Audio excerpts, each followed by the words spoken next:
Welcome everyone to today's Empyrion live stream. We are back again on Tarbis, not TARDIS, no Doctor Who lawsuit here.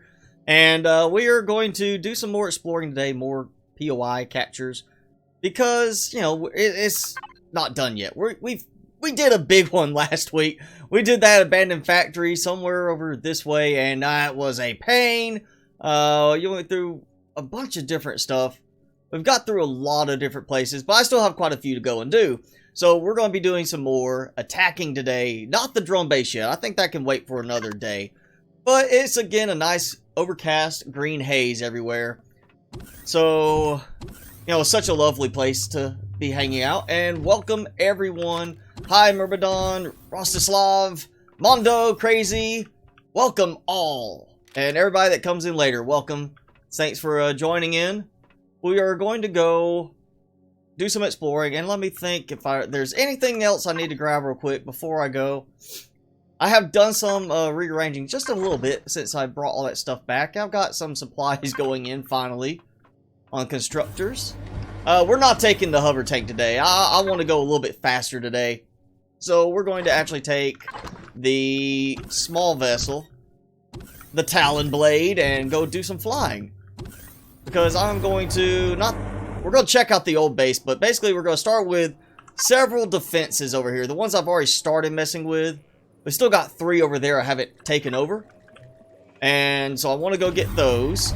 And at least get the cores put in them. And I might want to check my power level real quick. Oh yeah, we've got plenty. I'm going to toss in, we'll toss in some of the big fuel packs. I don't use them that much for anything else, so. There we go. Full power.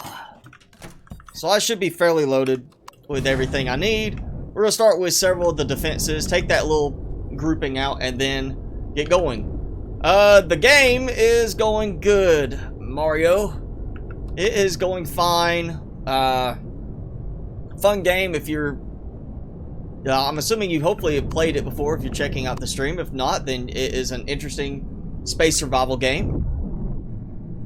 It's much more the, you know, focused on some realistic aspects as opposed to some other games might be. But it's definitely a fun game. We're going to try and wrap this planet up very quickly. I mean, I don't want to bore you with all the harvesting of the deposits while I, you know, on the end phase of this planet.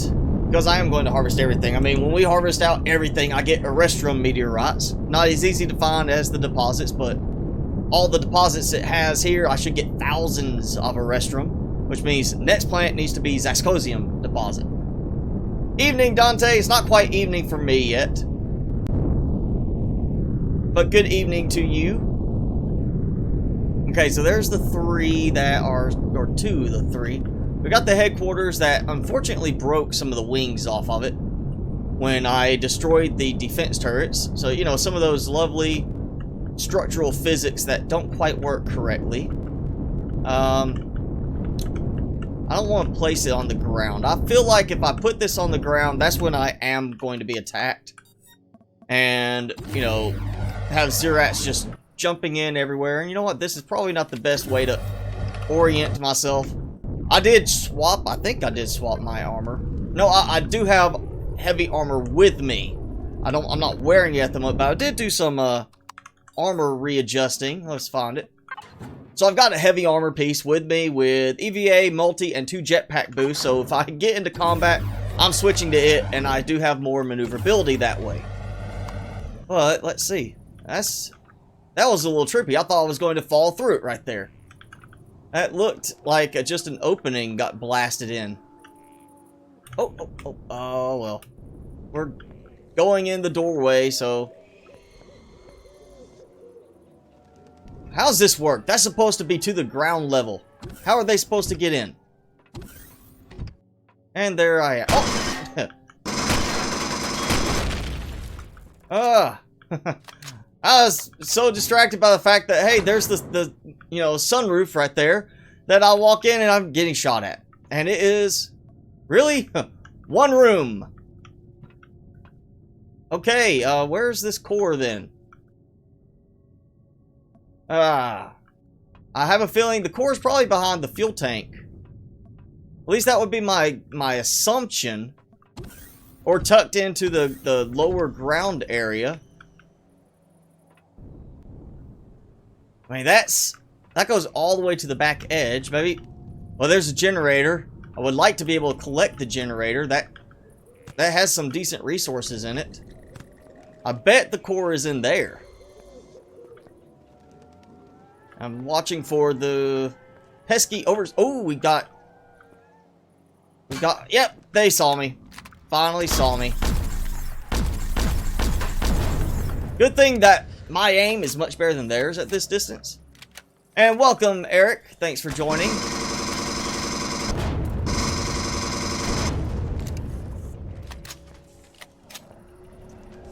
Alright. I'm getting supplies. Huh. Oh, I see. What is that? Oh, a slime. It's a slimer. I was thinking it was, you know, a mechanoid with his back turned to me. I think I saw a blue glimmer over there. Hey, I don't have a problem fighting these guys. That's more resources for me. I think that there's got to be one of these wings is buried underneath where the turret would be. Ah, I hate the heavier gravity here. Come on, open. There we go. Alright, let's start dumping supplies. Actually, not that. That goes over here, so I have it as reserve. And I guess I'm going to try to blast my way in. Let's see, I did get more plasma cannon supplies. I'm assuming that based on the design of this, I would expect the core to be in there. Oh yeah, I'm inside, so I can't see. There we go. Oh, yeah, I was right. There's the core. So, core in the opposite side from the only actual entrance. Oh, hi, Mr. Slime. How are you today? So, yes, alright, that's not where the generator was. The generator I could look down and see. And there's no vent here. So, that is not the generator I destroyed. Probably a fuel tank or something. But not the generator it looked like. Let's go take care of this. Yeah. I don't think it was the generator, Dante. Because the generator was showing with a vent on top of it. That may be a secondary generator, but if I'm remembering right, the generator was showing over here with a vent. Yes. So maybe a secondary generator? But at the moment, there's still at least a generator. And I know what I can get. We can get 180 out of it. There we go. Fuel tank. That. You know what? Just to see. So that's just straight armor blocks. Nothing even in there.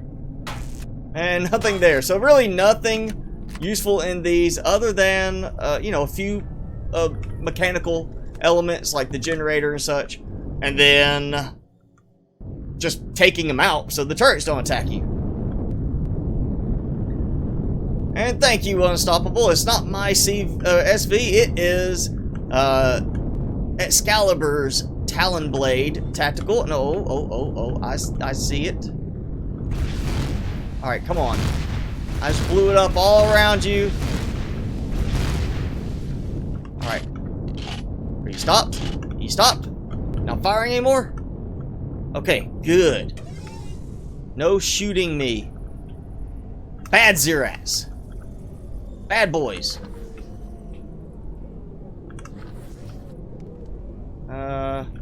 Where? There's another one over here. He snuck away. Oh, No, that's mushroom. That's not him, is it? Yeah, okay, so I just flew right over. Alright, so another defense. I'm gonna get a little closer. Don't want to be, you know, having to run when I'm being shot at by some laser and rocket and shotgun Zirax. And that's, oh, hang on, that's not what I was trying to do. But, oh, lightning! I was getting wondering. I'm sure, yeah, if I type 99999999999 and get that, I could get, you know, all of it. But usually I just type close to that point, and in that one case, it was faster for me to think the number myself in a multiple of 30 than trying to just type it. 9999. Math is one of the things I'm actually decent at in most cases, so it was just easier for me to type it. Alright, let's see. Did I break? There's like no door on this one. Yeah, let's get lower. Let's get really low. So it's easy for me to get inside again. Really? Okay. So it's gotta be like further down in the interior. Well, it's done. It's not working. I don't have to worry about it. Let's see. We got that one, that one. I'm looking at the wrong base in the distance. I am not from southern Missouri. No, I'm not. That is a long drive away from here. Oh, what is that? A gun? Yep. There we go. Little sentry gun. Okay, this one actually does have an entrance. And I guarantee it's the same thing as the other one. It's going to have it at the very back. But for now, we're going to go in this way. This.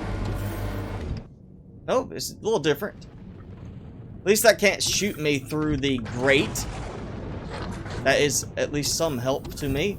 And, oh, look.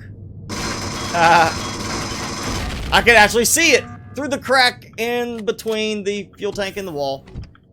So, yeah, that was super easy. Always shoot through the cracks. And I did not get... Oh, we got that power there. Let's dump some of this stuff off. I've got so many things I'm going to have to deconstruct that at the moment, like, stockpiled from last excursion, that I am really kind of wondering if I'm going to have room for it all. I may end up having to start deconstructing on this planet. I was hoping to make it all the way through here to the very next planet and then just set up the portopod and start deconstructing. My take on this game compared to Space Engineers, I like this one much better than Space Engineers. To me, Space Engineers is way overly complicated. The storyline, like the scenario stuff, is good when you're just doing the standard gameplay on Space Engineers.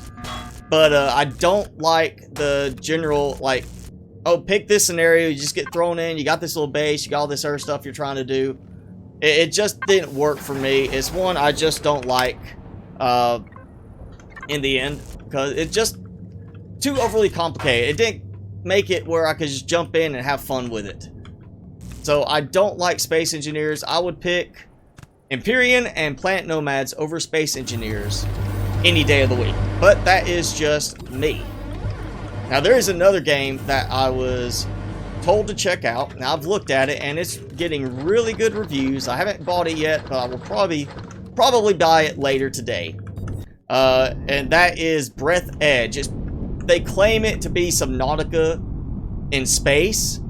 And the way it was put to me was basically a sequel to Subnautica, even though Subnautica devs are working on their actual sequel. But the thing that draws my attention about it is how funny it's got in the terms of humor. Like, if you watch the trailer, you will understand what I'm talking about. Just go to Steam. It's called Breath Edge. And, you know, just watch the trailer. It's early access, so it's not done. But they've got a huge map already set up for it. I saw somebody talking about the map overall is really small, but they had to, like, float through space for almost 2 kilometers to reach a cluster of debris that they could harvest from. But there's just a lot of humor thrown in there and what they do with the game, and it just really has my attention. I probably will be buying it later today just because of some of the humor in it. But that's, again, called Breath Edge. Just go check it out on Steam. Look at the look at one of the trailers they have up, and you'll see what I mean. Now, if you're looking for multiplayer, then I'm going to say Empyrion. But, you know, again, it's my opinion. If you like Space Engineers, go with it. I just think it is way too overly complicated and stuff. And what's funny is I've heard people say that Space Engineers is less complicated than Planet Nomads, but I find Planet Nomads to be so much more straightforward. Oh, I think I got a headshot on them that time. They're like just standing here waiting.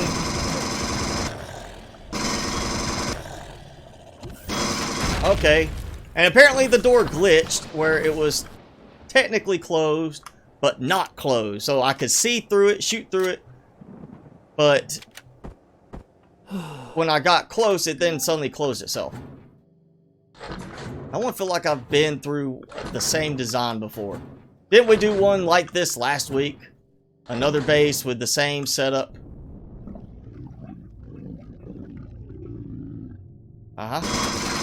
There we go. And bye-bye core. So core's done. No more spawns. No more of this, you know, stuff shooting me. Oh, I got some stuff there. Yeah, the Breath Edge game, you watch it, I mean, it makes me think, like, they've got certain things. If you watch the trailer, you know there's a thing about an immortal chicken.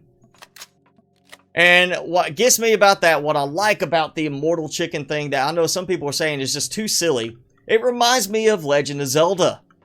Not the original, but like Link to the Past. I think was the first one where the chickens became the humor part. You could go in, start attacking chickens, and then if you attack too many of them or hit the same one over and over, they would gang up on you.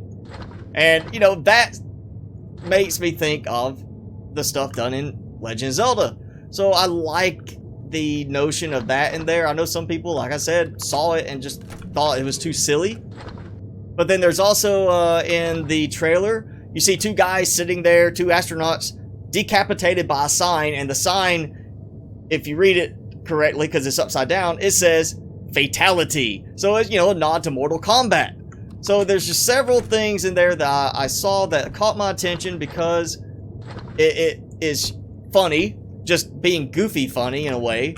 But at the same time, I also saw stuff that I was like, you know, this reminds me of my, you know, younger days as a young pepper, that I, you know, would be playing things like Legend of Zelda, things like that. And of course, early Mortal Kombat.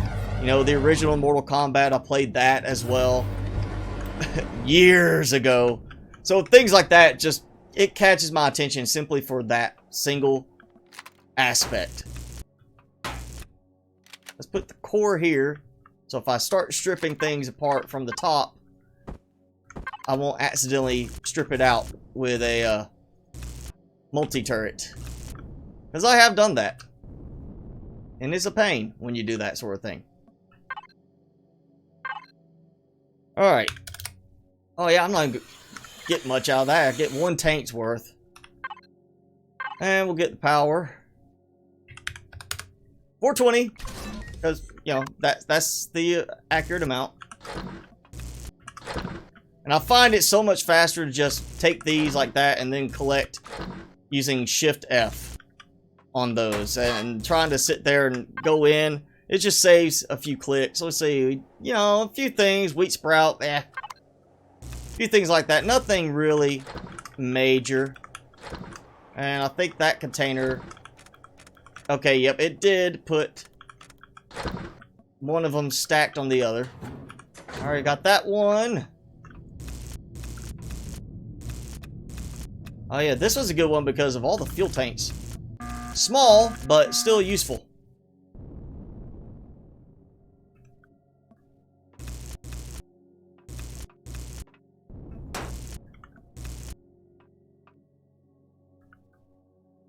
Well, yeah, the story may be short, but I mean, there's other games that are the same way. The Forest, when it came out, it originally didn't even have a story.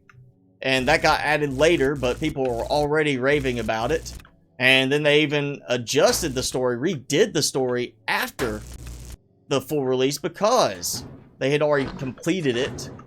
And are like, you know, we need to change this up because we've already done this.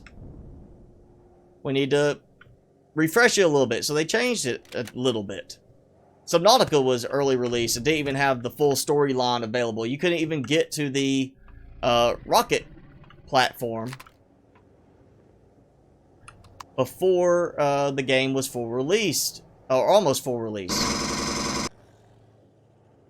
Good thing they can't see me in here, apparently.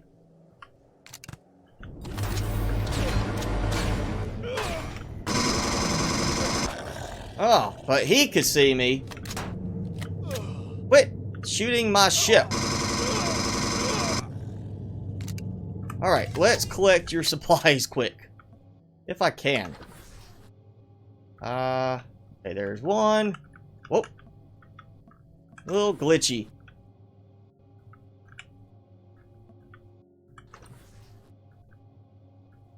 Where's the other one? Come on, I shot two over here, one by the door, and then there was a third one over this way. Oh, and I see one over there too. I'm missing one. Yes, I am going to place a porta-pod for deconstructing things. I was hoping I might could actually get through most of the stuff on this planet before doing a porta-pod. And doing the porta-pod on the next planet. But I may not get to do that. I may be running out of room very soon. Oh, no, no, no, no, no, no, no. Ah! Ah! I tried. That's one thing I don't like about the sensors on this thing. Is dropping me in like that all the time, trying to get myself onto the back of this. Oh, let's see. I think I'm gonna have to like change the. Am I being shot at still? Yes, I am. They're still shooting up at me all the way up there. Yeah, sorry Excalibur, I think I'm gonna have to change the design of that ramp. I need a longer ramp in the back. It's not long enough from where it sticks down if I need to get inside to get stuff. In some places it's just not safe to land. You know, I don't need to go and land when I'm being shot at, or might be getting shot at. And let's see, what do we got food-wise? Yeah, I can do that. That will give me a little oh, it's still keeping me. I thought it turned off the God mode on it. We definitely need a way, if we've got a control thing, like, what is it? If we're going to have a control panel, you could go here and do this, and I could go here and say, show private, and here's this, and I can go to the control panel and turn it off. We should have a way to at least, like, say, hey, let me remote power or control it. Like, say, hey, can you come down? And drop down, because the physics do not work still correctly in this. If I turn the thrusters off, it hovers. It just floats in the air, which is helpful in some cases.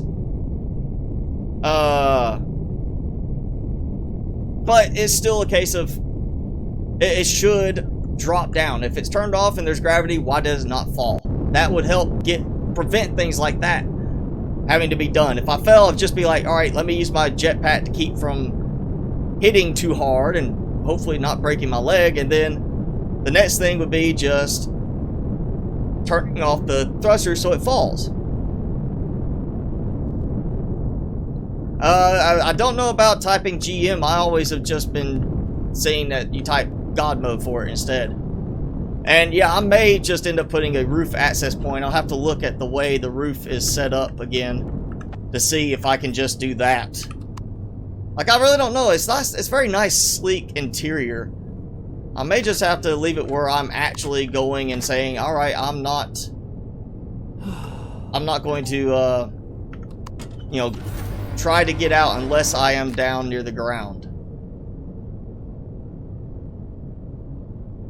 And of course, this is the planet where it's non-stop Xerax patrols.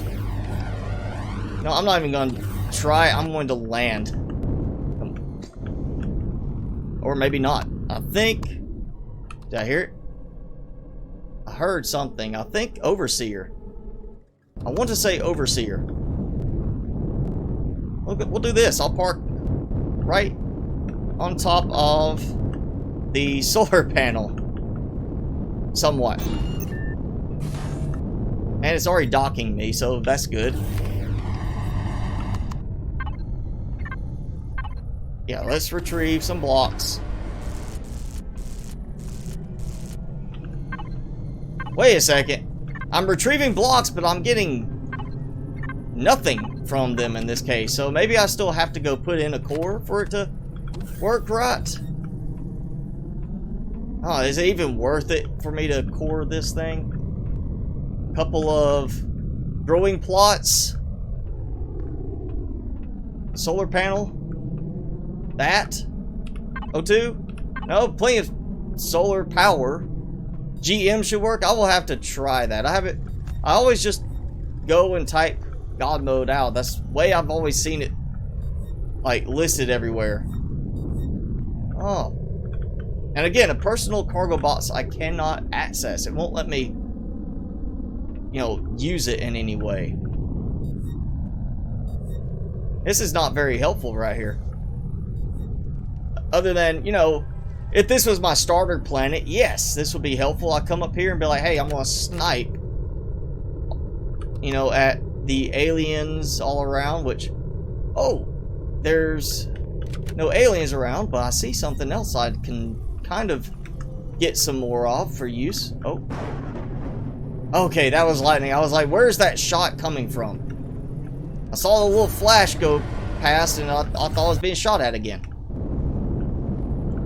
And one thing I did do this week, as I was out exploring off screen, is I ran around getting a lot of alien thorn. I mean a lot. Because I use that for medicinal stuff.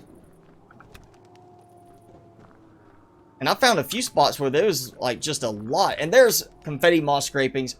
I found some fire moss scrapings, but not as much as the confetti. So I gathered a lot of that because that way I can easily produce some more medical supplies, since I'm now burning through it using the small vessel as my mobile platform for working.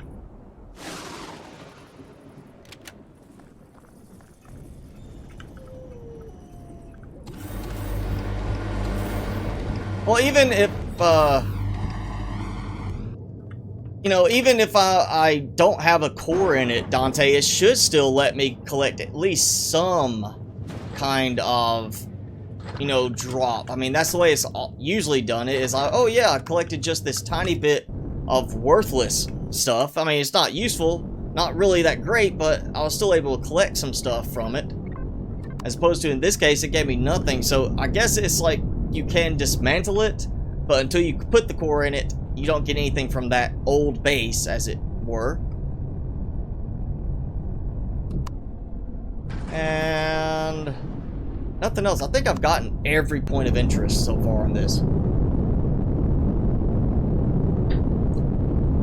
Yes, Unstoppable, God mode is hard to use in space, especially since it locks you to the level plane, as it were. Like, if you go in space, you hold O, it levels you out to a certain plane.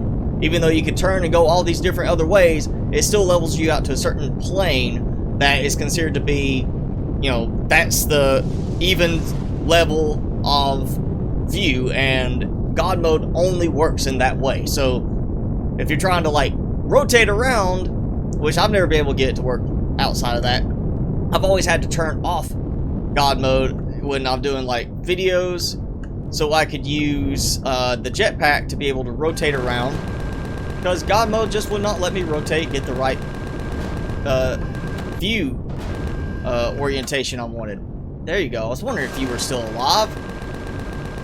Oh, come on. I'm like blowing up the whole area with big bullets, and he's just laughing at me. Now, this is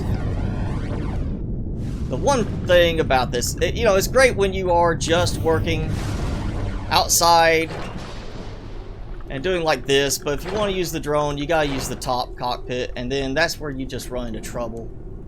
There you are. So that's why I keep falling at times, getting to that top cockpit on it, which I like having. It makes it easy to get out and use the drone. Let's see. I've already taken all the turrets out, and oh, there's some of the crawlers, which I, you know, don't care for. They're kind of jerks when it, you know, comes to saying hi to you. They don't like me very much. All right, we can turn off that.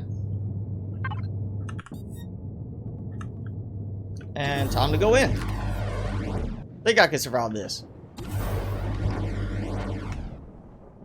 Do not use jetpack at the same time. Every time I've done it, even with the jetpack turned off, it still would not work for me. I've never been able to get God mode to rotate in space. I've always had to turn it off and use the jetpack to do the rotation.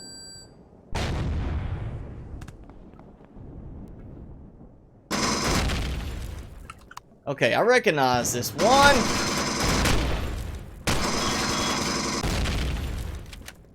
Yep, okay.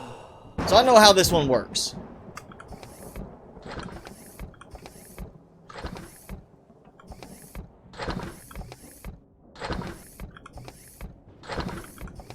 We need a fast grab thing for just normal containers as well.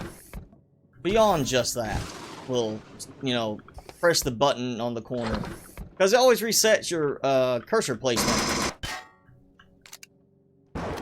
And I forgot to reload before. Yes! I remember this one now. This is the one that, you know, like the spawners do not work until the very last one. Like, there's only one of them that actually works here. I think it was that one before. Oh, no, this. Yep, this way.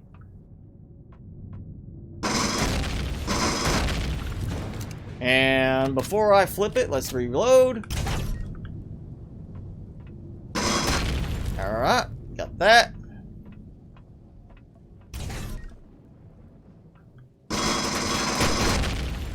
Okay. I think that was maybe the one for the cover here, no? Or this side, okay. Aha!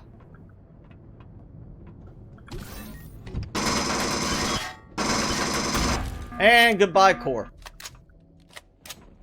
The most uneventful point of interest possible. Spawners everywhere, not working at all. But now I can hear the crawlers outside. Like, you know, they're mad. I turned off the power. It doesn't glow all nice and pretty like they want it to. And so they're mad at me. Oh, and that's right. There is this spot up here. Let's see. Anybody in here? Nope. Nobody upstairs either. So, really, the, like, most boring, easiest possible way to handle that.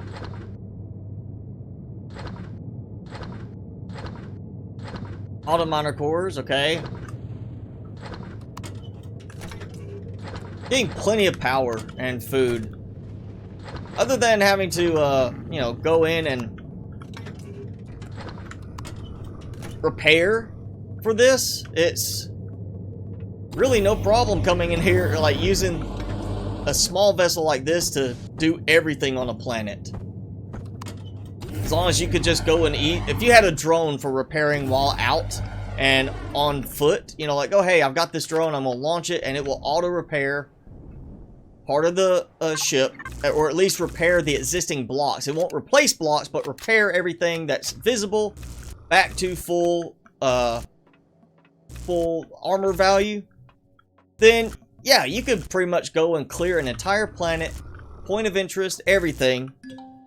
Oh yeah, and I forgot to put the core down first. Go me! I forgot. There we go, okay. But yeah, you could basically clear a whole planet, point of interest wise, with something like this. You just need a way to repair the vehicle while you're out, and technically a little drone just for doing, like, repair these existing blocks would work. I think that could be a nice little addition to the game. You know, give us something like that. I'm sure some people might feel it's a little overpowered doing that too, but hey, if you don't want to use it, don't use it. Give us the option to use it, at least. Would be nice.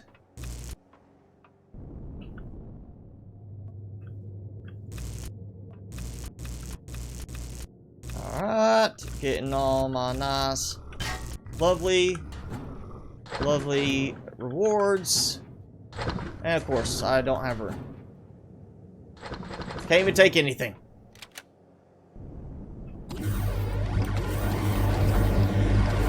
Ah! Alright. Whoops. We're getting quite a few things today. More night vision goggles that a lot more night vision goggles. Or nope. Okay, I ran out of space. There we go. There we go. Like that. We'll put those in there.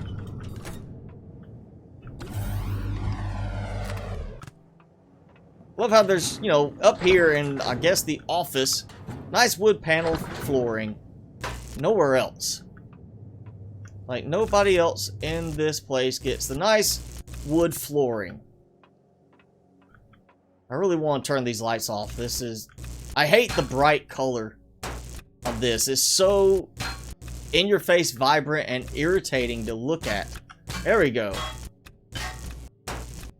It's just so washed out looking. It's so bright with the way they got the lights done on that. Repair, yeah, 30-second cooldown, maybe even a longer cooldown. Okay, yep, there we go. Got my generators. I mean, I wouldn't be opposed to like a 5-minute cooldown. Something like that, so you can't spam it. I mean, you're going to be using it mostly for a particular vessel. Not to just go and be like, oh yeah, let me repair this, now repair this, now repair this. You're going to be pretty much using it only for when you're out or early in the game before you have a base with a repair bay module. And I think it'd be most useful just saying, hey, you know what? Let's have it where we use it for repairing a vehicle while we're out on the move, and only to the point that it repairs existing blocks. You lose half your weapons, well, you're going to have to go back and use a repair bay module to fix it. I don't want to turn off bloom in my settings, because in some cases it doesn't give a problem. It's just in the base like this that it's so bright that it's just the color mixture and placement of the lights that makes it so much brighter here. Other places, not as much of a problem. And in some places I like that little bit of bloom in it. Gives a very nice glowy look to it. Just not this one. This is too bright and glowy at this design.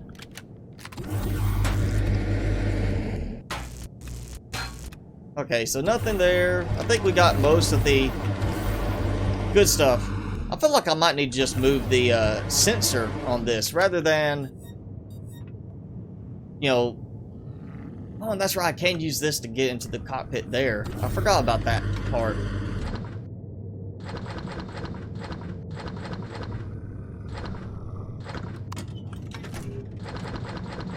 Forgot that there is actually a point of access for the topside cockpit from here. Right there. Doesn't let me get back inside the lower section from here, because when I pop out, I'm still going to, you know, exit on top of the vehicle, but still, at least it does help. I forgot all about that. Ruins are probably going to be junky. Crashed DSE front. I want to say it's either this one or another part I've been to where it broke completely when I took one thruster out. Hey there, Hemp.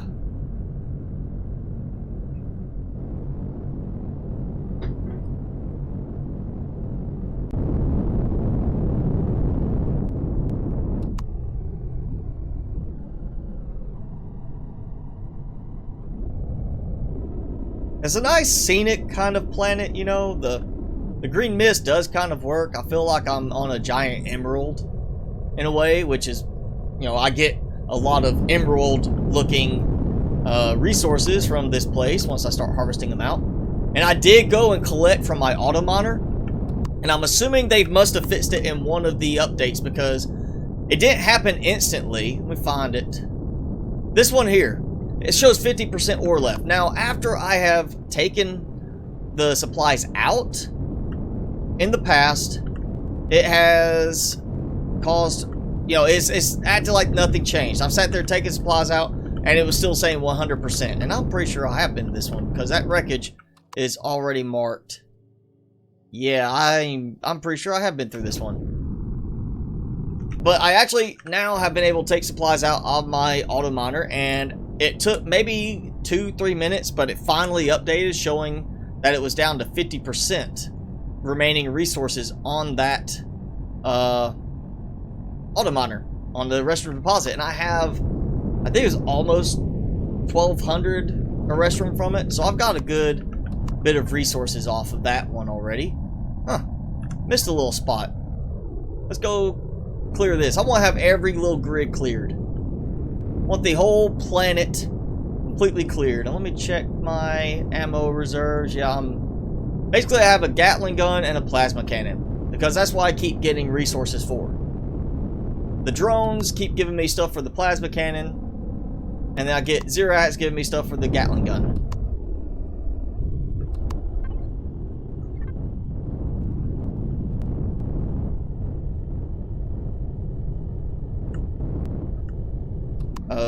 Mining HV to fit into like a CV placement. How'd that go, Hemp?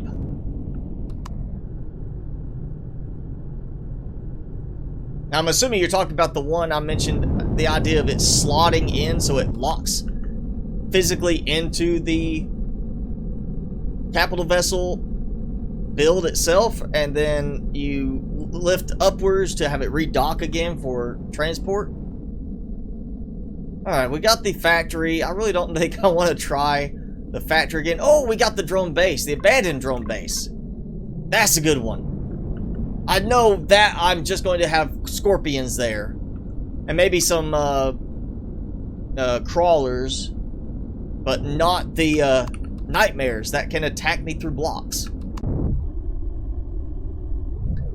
Lithium, copper.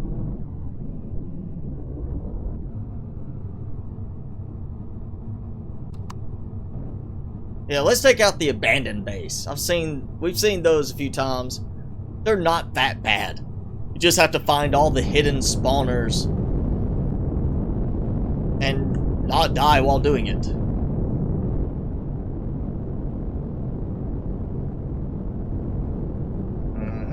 Let's see. Yep, same little design. You know what? We're going to park, I think, right around here. Yeah, right about this little spot, off the floor level, so the, you know, scorpions do not come after me. Oh yeah, there we go. RCS. Turn the RCS off in this thing too if you're trying to conserve power, because that made a big difference there. Let me check while I can for a moment. Make sure I've taken a few shots to this. Surprisingly, it must have been all on the underside at that one point. Alright. Here we go. I feel like that should be a ladder.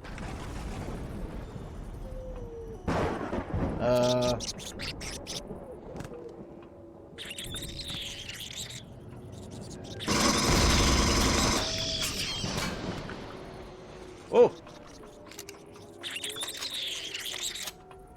Can't get around the corner, can you? Did you fall? Yeah, he fell. Ah, don't you love their dying screams? They have the most satisfying little death screams in the game. Worked out so-so, had some troubles. You know, if you can figure out a way to make it work, I think it's going to be more of a... You probably have to build the whole capital vessel around that theme, or at least rebuild a certain capital vessel specifically to implement a section for that theme. But, you know, I think the only problem you should really have is if it acts like it's bouncing around because of dropping into that little slotted area, which is why I feel like if you do it the right way, it shouldn't be a problem. But I don't know for sure. I'm just assuming what I would think would be the case based on what I've seen happen elsewhere in the game.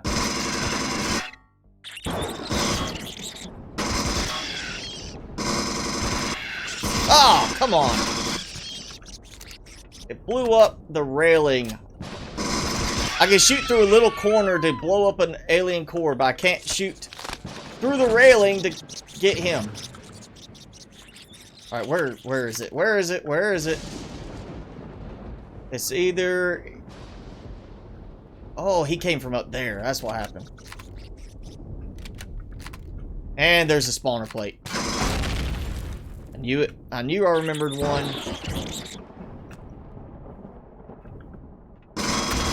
Oh, he fell too. I think he did. Did he? Where'd he go? Did he fell? Or maybe he ran upstairs?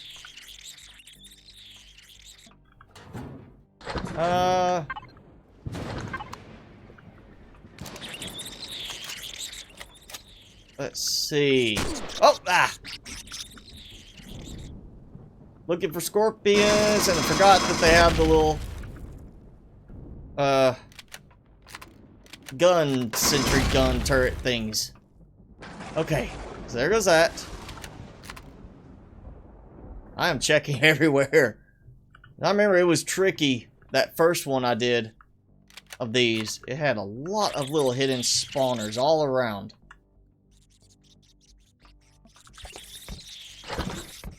So apparently, I guess that other scorpion that spawned in just disappeared. Decided to, you know, go jump to his death somewhere. Run off and play in the green, misty fields.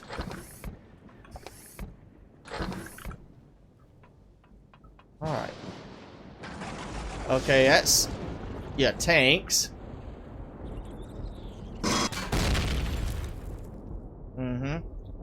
A little bit easier to see right now with just the flashlight. Oh, they gotta be like right on the other side of the wall there. Let's get ammo. Just got an idea for a base or CV. What's that? Is it something to do with this month's creator challenge, the space station? Oh, wow, you moved quick. Well, I didn't think I could be hit standing up there. He just ran right up and bit me.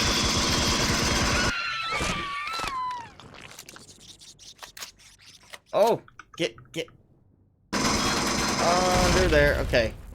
At least they didn't do much damage to me this time. Oh. Alright, where is it? Where is it? Where is it? spawning pad somewhere.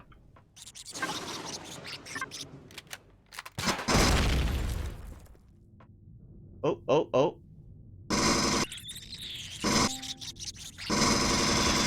There we go. Ah. Let's see, spawning pad right here too? Nope. Okay. Yeah, they're not exactly difficult. They are just annoying.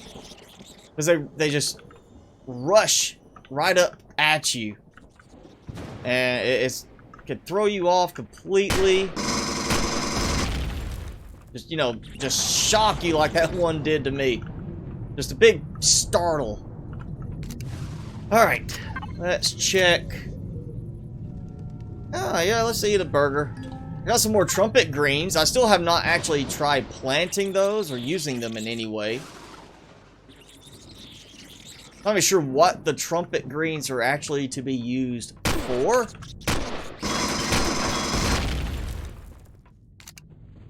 Has anybody actually used the trumpet greens yet? Because I have not.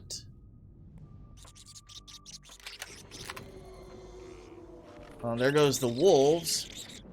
That wolf howling sound that always makes me think I'm about to be attacked from behind.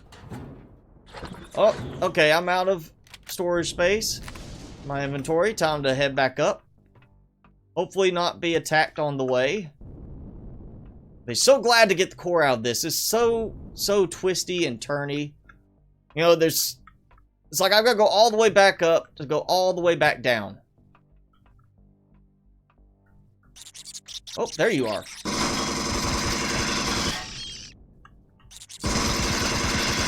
Aha! I found that wandering scorpion.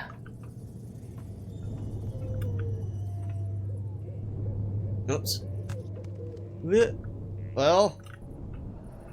Alright, I need to come this way next time.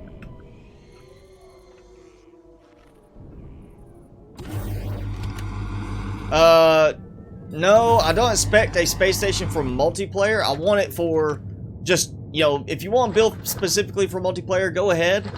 But the request by certain people was to keep it from being too overly large, that it's a design you can't use on a server. Keep it to size 5 or lower. That way, you know, you're not limiting certain people from being able to use it. And I completely agree with that. I think it should be, you know, restricted in size so it's able to be used by anyone who wants to. You know, don't restrict it to people who are playing in a private game because the size of it being so big. I mean, if you want to go a little above the size on it, then, you know, that's fine, but it is going to kind of hurt you a little bit, I think, at getting people to use it. Just for the fact some people will be restricted and unable to use it on their server that they play on. And if you want more users, more people to subscribe and use it, you need to, you know, make sure you're making it as compatible as possible for people.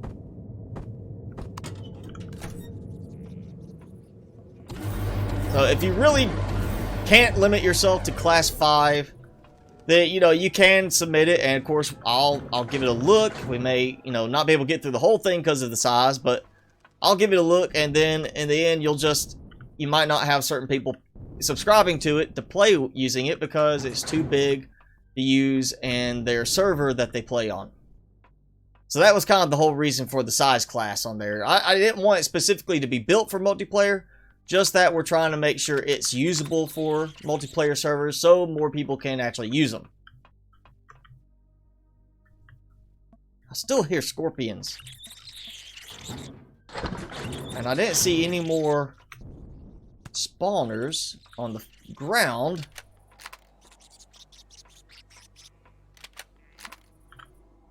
Hey, I think that's just back to the hallway. Yep, okay. Kind of hard. I'm keeping my eyes on this, and then as I walk along, I might get attacked suddenly. Alright, so that should just be a generator room in there. Maybe that other scorpion sound is coming from down below.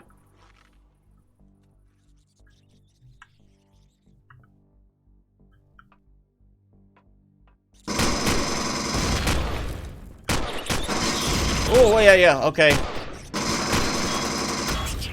Whew. What was that sound you made, Mr. Scorpion? It was like, oh, great. Thank you for the dermal parasite.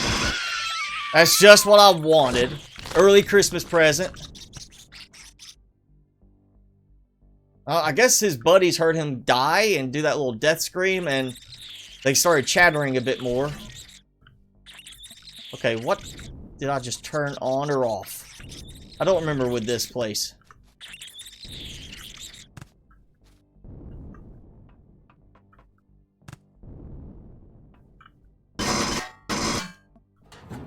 Oh, some more medium armor. That's helpful.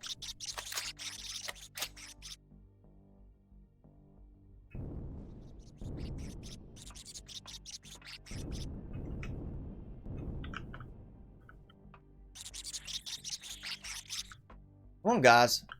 Quit playing around. Come at me, bro. Oh, yeah, that's right. There's that one with the spawner, is it right in there? Hey.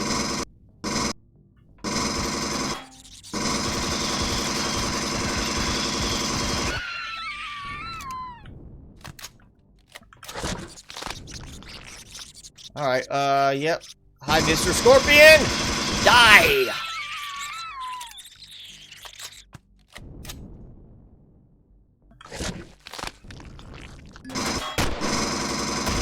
There we go. Okay. Okay, I know it's got this, but wasn't there like a spawner in here too somewhere? Maybe not. Oh, I hear that. That screeching noise. It sounds like they're right next to me. A portable deconstructor? I wish they had, you know... Like, I mean, I understand the whole factory thing was eventually be replaced by a... you know, shipyard type thing. But I wish they would do a little bit differently than that. Like, they've got the factory right now. Why don't we have something we could just toss things in and have it start breaking things down? I mean, it doesn't make sense to have the factory thing. You just toss them into nowhere and it starts dismantling or, you know, building things from the components and just magically spawns it in with like some nano building technology. You know, we need instead something else that works similar to that kind of method. And yeah, you know, a shipyard would be a nice little touch, but at the same time, why not just give us, you know, a little portable station like you're mentioning where we can have like a drone or something launch from it and build. And that way you set it down and leave it building during the entire time it takes to build it. I think that could just be done better. Shipyard, I feel like if they implement the shipyard in the end, that's going to really mess things up and make it more difficult for some people to ever really get going in this game, because they might run to a point where they're like, you know what, I'm ready to have a ship and be able to fly and I can't get one right now. Dermal parasite. There we go. Open wound.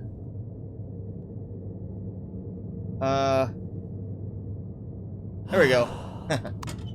Doesn't close the wound, it just, you know, makes it feel better.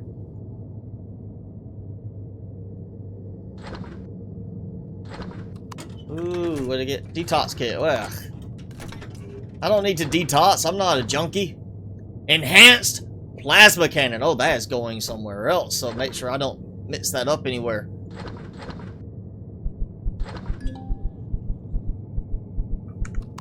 Adrenaline crash now. Finally, great. Thanks. Wonderful. Just what I wanted.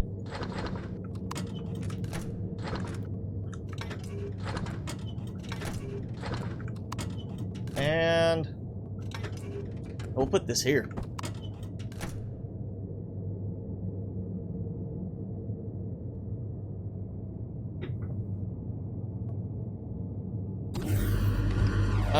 I think, Danielle, that the server size depends on the server it's being hosted on and what they can process, but I think the space station size applies a little differently than a normal base. And I know you want to build like a size class 50 base, but I don't have enough time in my entire week to go through every room of a size class 50 base.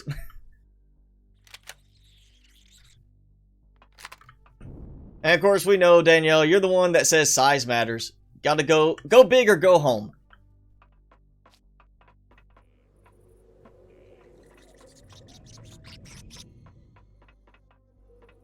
Alright, I'll heal up.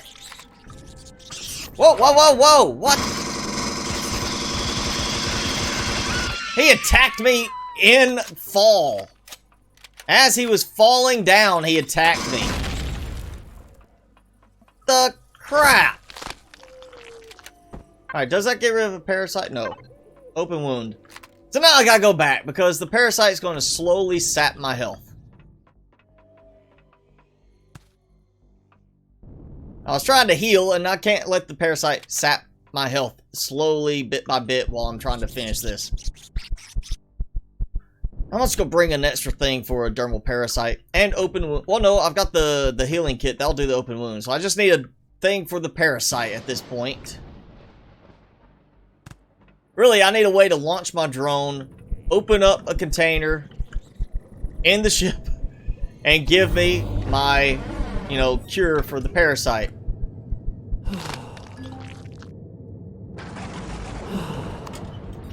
Okay, there we go again.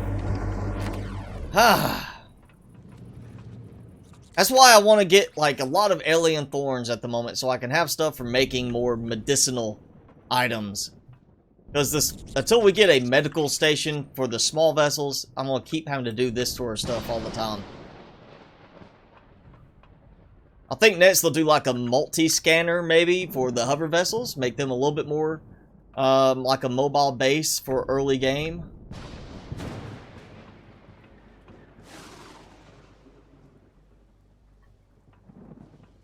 You want to build a CV hangar that has to be at least size class 5. So you want to build like a fully enclosed hangar, I'm assuming.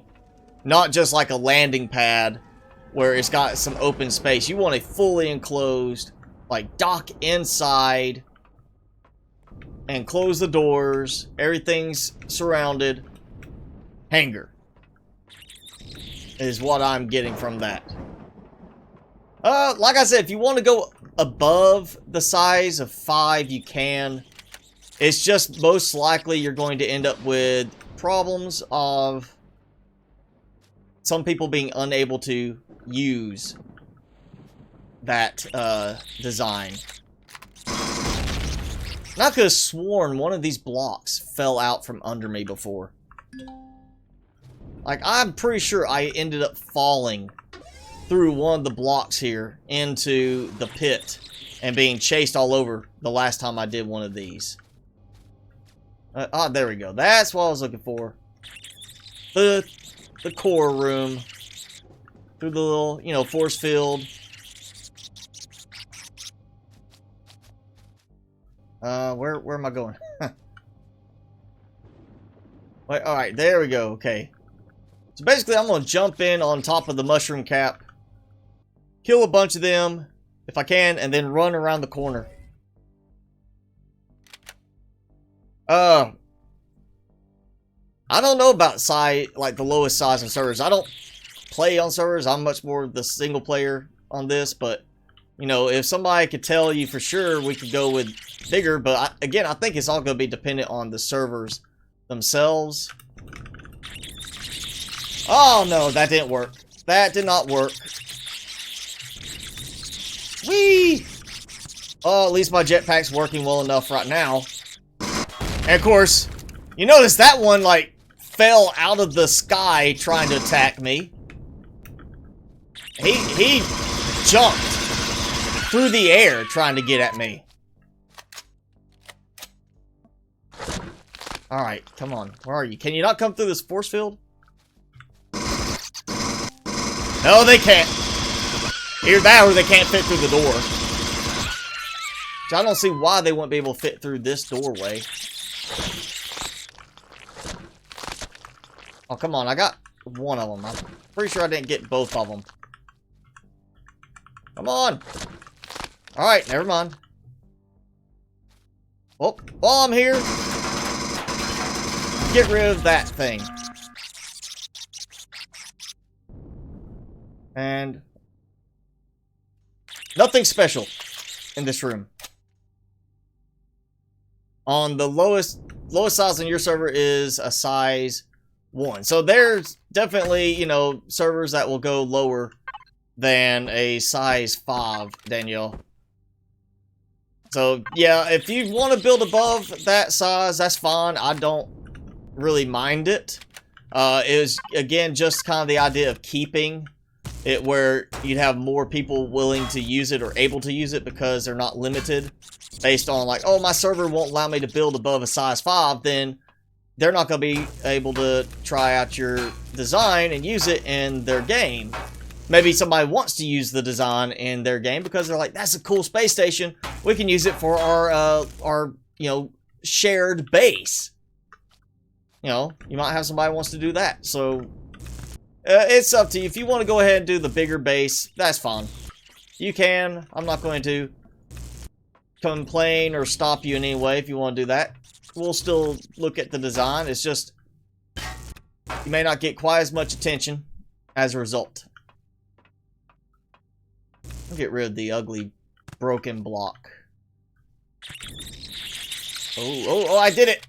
I am walking the tightrope, as it were. Considering how imbalanced things are in this game at times. Whoa. There we go. Do I eat spicy food? Yes, I do. I eat spicy food. That is part of the reason I am Mr. Spicy. Is a nickname I acquired as a result of always eating spicy stuff and always trying to find something new to try. I actually have gotten some very interesting hot sauces recently in my possession for me to use on my cooking. Very interesting names, and come here, mister. Oh, get away! Get away! Oh, you got me. No parasite, but he got me. I think that's what I did before. I ran on top of that and, like, shot out part of it. There we go.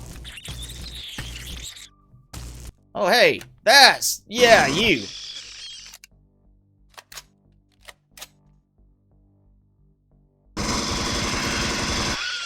Blueprints in general, so servers that won't let people spawn stuff in. I mean, you know, if that's the server you're playing on, then I'm sorry, find a different server. Because if you're playing on a server that disallows blueprints, and you want to spawn in using a blueprint, then obviously you need a different server. Because that server doesn't, you know, the mods on the server do not want you to spawn things in and want you to build stuff. And if you're going to spawn something in that case, you're on the wrong server.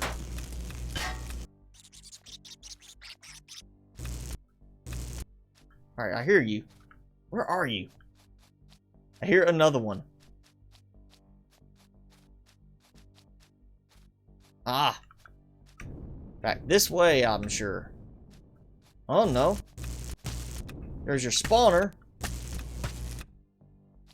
Okay, weird choice of placement there with that.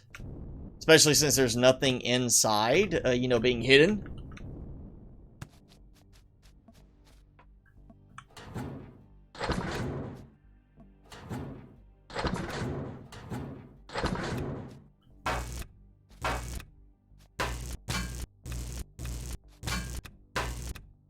You know, and going back to what I was just saying, if you're on a server that disallows blueprints, then obviously, and you want to be able to use blueprints, you're obviously on the wrong server. Kind of the same thing if you are on a server and you want to use a much bigger size base blueprint than what the server allows, you're on the wrong server. But I'm sure there's going to be quite a few servers out there that restrict the size of things like the space stations and such because of resource availability on the server, what they can handle without just completely stuttering and killing performance on the server itself. But you know, if you find a design you want to use and you've already got everything set up on a server you like, you're probably not going to say, well, I guess because I want to use this design, I'm switching servers and starting over. You're probably going to have it more likely, yeah, I'm just going to stay on this server and not use this design, and then later on, if I switch servers, I'll try this design out then. And so, you know, it goes both ways. You know, you're either going to have a design that people switch servers because they really want to use it, or a design that people can't use and on their existing server, and they're so, you know, far along in that server, they're not going to switch. So either way, you lose a chance of, as a creator, you might not have people who are wanting to use it be able to use it, and then as a user, you might find a design you want to use that you can't use because your server doesn't allow it. It's just going to go either way. So since we're doing creator challenges for our creators, you know, I say, you know, like Danielle, if you want to go above the size 5, go ahead. That's fine. If you want to do that, you're welcome to. I will still look at it. We'll still have it in the showcase. But the reason I suggested the under size 5 and because somebody else suggested it is because of typical server limits on the blueprints. And that way, you might be able to actually have more people using your design as opposed to having fewer people use your design if you go with such a big size class build. But your choice, you know, I'll look at it regardless.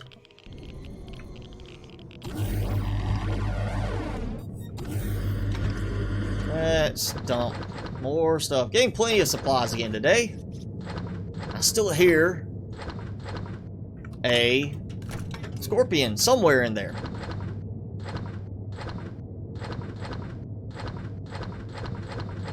Oh.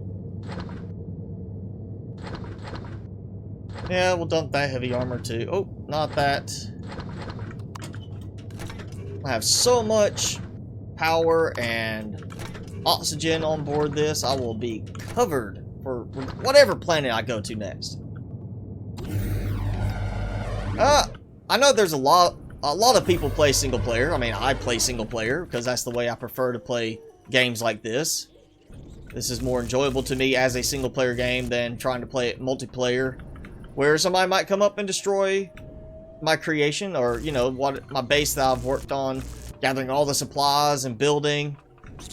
You know, I don't like chance of that happening, so I don't want to play on that. You know, I had enough trolling when I was playing World of Warcraft, with people hiding out in places to come and get you while you're, you know, out exploring. You know, high level players specifically targeting locations where they could get lower level players congregating just so they could rank up their level, and just for the fact they liked trolling people and messing with people. I got enough of that playing that game. I don't want to do it in other games.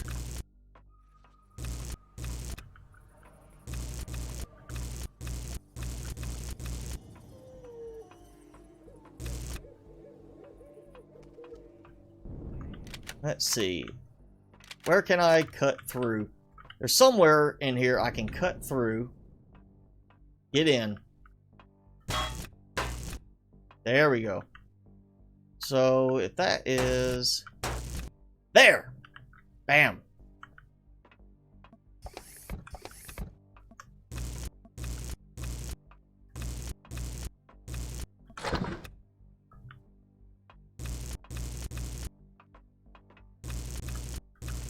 Thought this had a, maybe I'm thinking of a different design, but I feel like there was one of these that actually had more stuff behind the grates on one side. I had like all the medical scanners behind the grates on one side, as opposed to the other side having nothing.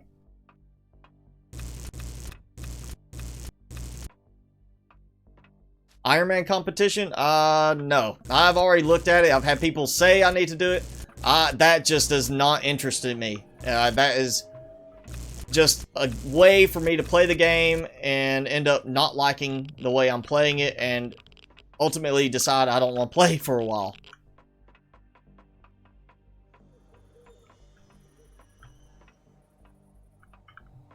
I play this because I can play it in a leisurely way. I don't feel like I have to be rushed to do anything a certain way or be restricted in certain regards, and that's more enjoyable to me in the end. And do I have anything I can dump in? No, but we can get rid of the meat because I really don't need that much raw meat.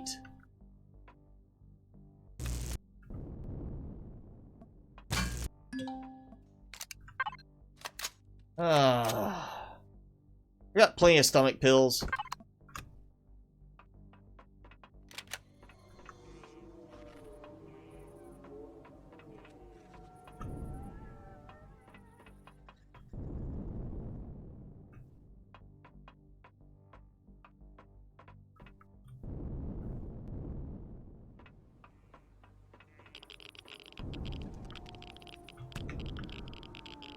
Yeah, I'm sure, you know, it's, you know, Iron Man challenge is meant to be a challenge, but that's not kind of the way I like this game. This is, if I'm going for a challenging game, there's other games I would play before I would play Empyrion. This is more about just having fun, leisurely exploring, and trying out designs and stuff like that.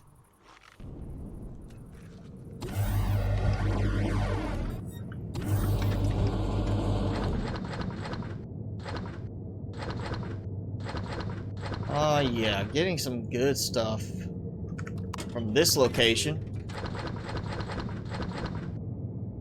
Hydrobot, yeah, water, boxes, that.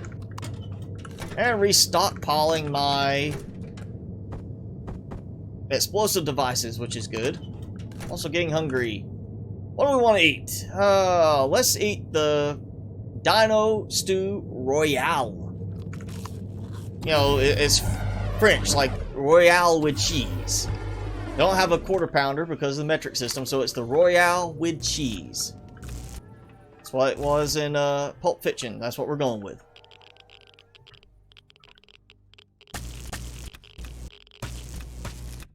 I feel like I'm going to bust through at some point here.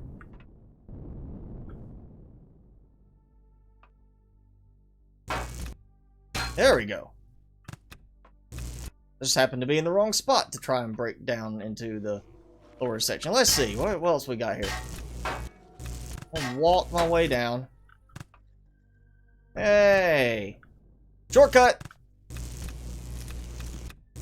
Alright. And welcome to the donut shop. If you are interested in donut, it will be just a moment. I have to make some more. I feel like the donut design should be more than just steel blocks. It should be something that gives you like crazy resources, like just it's a floating ring. You know, it should be like massive copper or something like that. And yes, Empyrion is a good game, needs polish, you know, and I've seen a lot of people complain about the older age of the look with the graphics, but you know, part of that is helping it run better. There are certain advantages to having simpler graphics, such as you can see in Minecraft. Look at Minecraft. If you go in there with you start throwing in the theme packs that are super high quality, you're going to end up with an extremely, you know, sluggish game unless you are running a high-powered system. And that's what some people have had to do, is run a very powerful system to be able to kick it up on the HD texture packs, which still are not like super high quality and compared, you know, when compared to most games nowadays. I'm trying to figure out where that switch opened up something. Can't remember. Alright, that's enough steel plate and so on. There was another spot here. Okay, not that one. Maybe end of the hall? I had some more fuel tanks or generators. There we go, generators. Alright. And that should be the bulk of it for this place. I think everything else is just going to be me stripping out like the steel blocks and such, which is not such a big deal right now.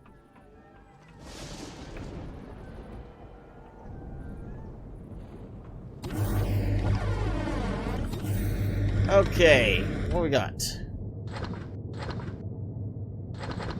Bunch of force field emitter blocks. That's good. They break down into really good resources.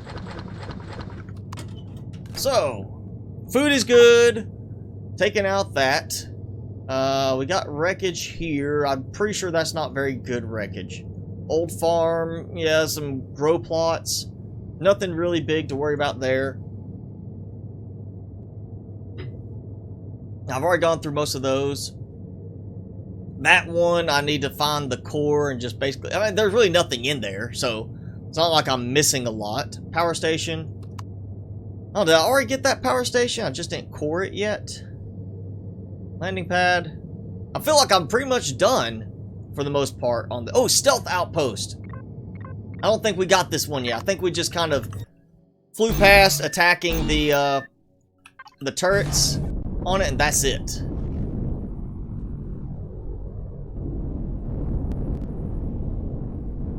I've noticed I haven't found any drones today flying around.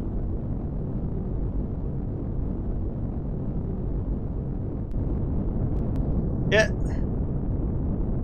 You know, Danielle, it is a personal thing. Like, you know, for you find it boring. For me, I like the more relaxed atmosphere with it. Whereas, you know, I'm not sitting here like constantly stressed about surviving. I like it where, you know, you start off, you're struggling for supplies, but once you get going to a certain point, then you're fine, and then it just becomes easier and easier, and you're going along and you're surviving in style. And that's kind of where it gets really fun for me, because it's more relaxed and not like a stressful thing. If I wanted stressful, there's a lot of other games I could do instead.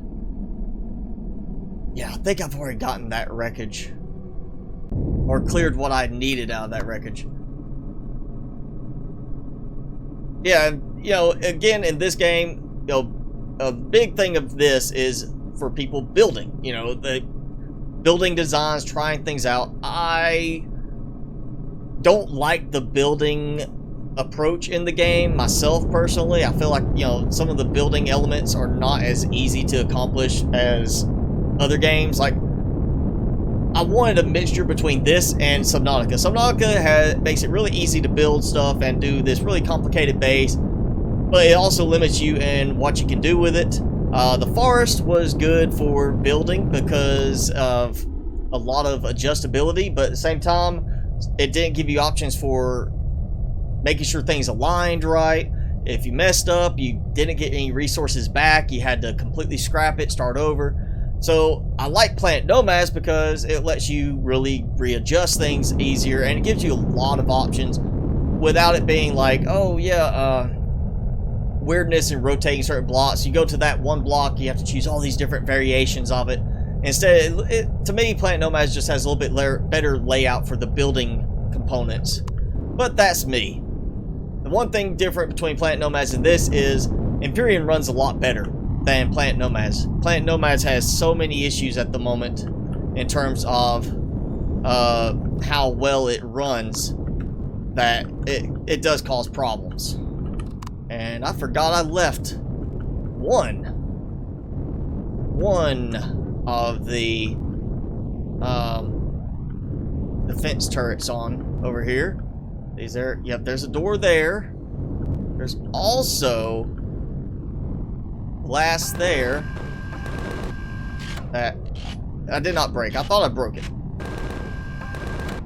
There we go. Okay, it's broken. I'm gonna try this. And I'm not being shot at by any Zerats yet, so that's good. Okay. We're gonna try it this way. If I miss and fall, then I will be able to get going through the ground level.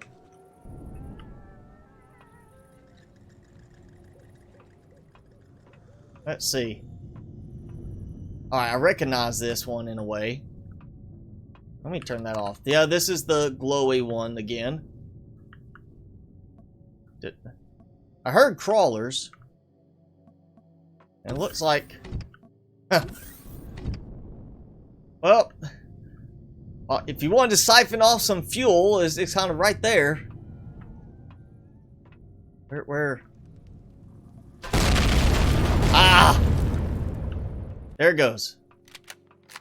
Alright, it's blew up the core for me. Don't even have to find it, just blows it up. Makes it so much easier. And I need to get inside because I need a core. Ah. Why is it like when it's almost like it starts to extend and then when you're like, okay, stop extending, it automatically it shoots it all the way out like it was fully extended and then starts to retract after that. That always throws me off. That's one thing I don't like with the mechanics on the ramps. Is that if it starts to stop extending and try to retract while it's in the middle of extending out, it will do that. It'll just sit there and be like, oh yeah, oh, it blew that and made it where I can't get back up. Thanks a lot, guys. Thanks a lot. You made it where I can't get back up without popping off some of these blocks. Like a trap.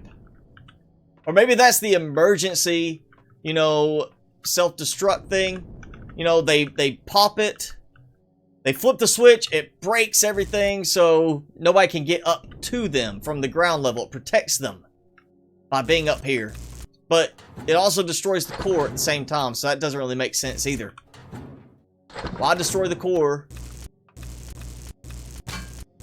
if it's to protect the crew?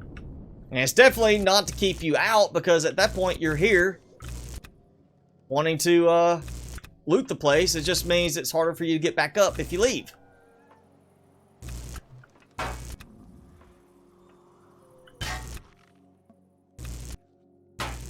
I don't even know where the core is, or was. It's probably somewhere buried way down below. Maybe up there.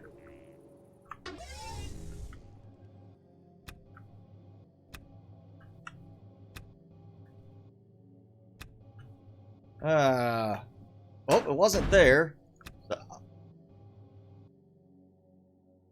Okay, so, double check, but I think I got pretty much everything that I really needed out of this place. That was quick and easy. Only thing left would be to come in and start, you know, stripping the whole thing apart for other resources. Which will be with the little, the multi-turret on my Bumblebee.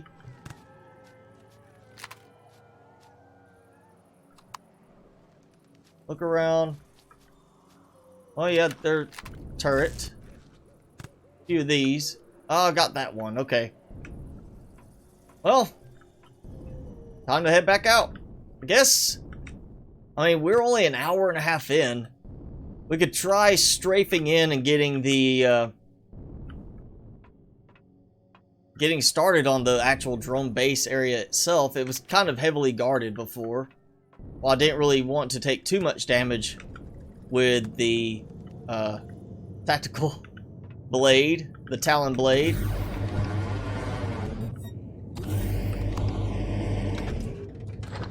So much stuff on board right now too. Let's see, where's 18 auto miner cores already. Just on this trip alone. Just this trip. By itself, 18 auto miner cores. That's a lot of auto miner cores, which I'm obviously not going to use for auto miners. I'm going to end up using them to instead, you know, trade for money. Where are we going? Alright, let's see. I've got that done. That's done. Yep, might as well head back to the base then. To our capital vessel. To my nomad. Timmy's asleep in the corner. He's not as entertained by this as you are.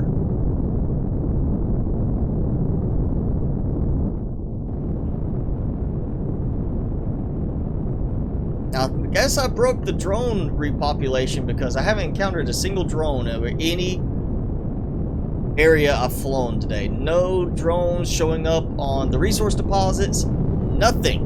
And I was getting so many good drops from them.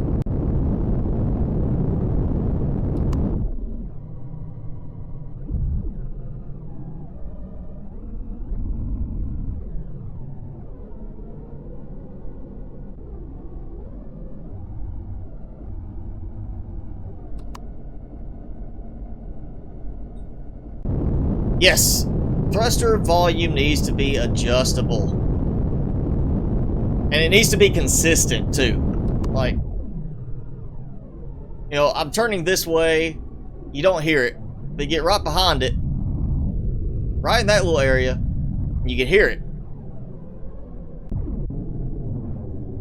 You know, it needs to be adjusted separately, or they just need to lower the volume overall. And it needs to be re-equalized because, man, that is so boomy.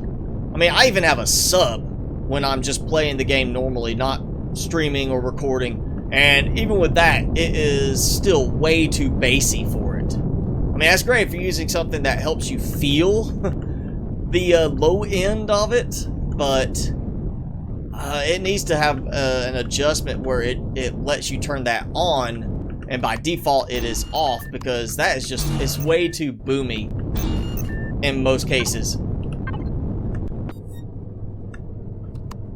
Alright, let's get this first before I kill the power.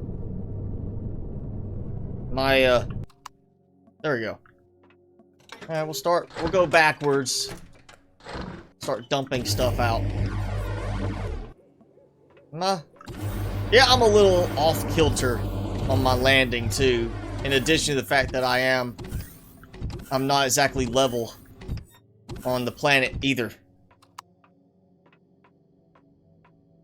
Yeah, shutter doors, ramps, things like that, especially when people use them for certain things, like, you know, the opening them all up at one time from outside, so it has a nice, like, opening up the viewports or whatever.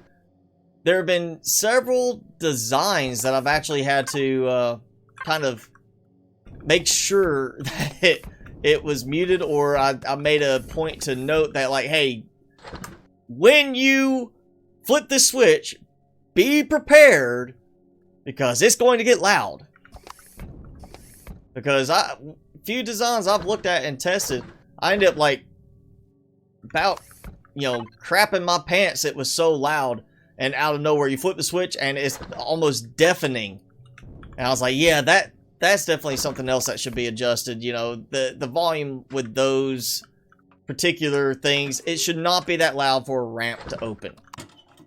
Like, seriously, why is it that loud for a ramp to open?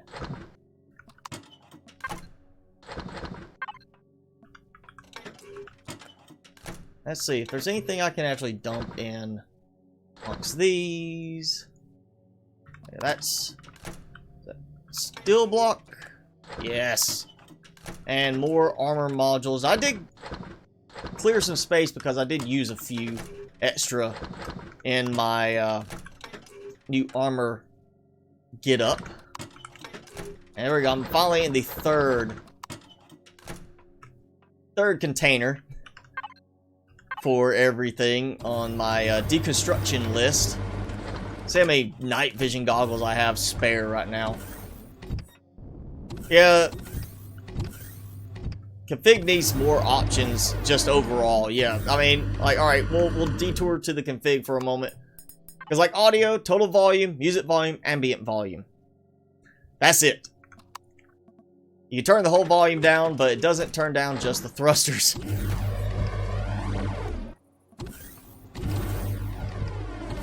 And like that right there, the ramp should be about the same volume as the sliding doors.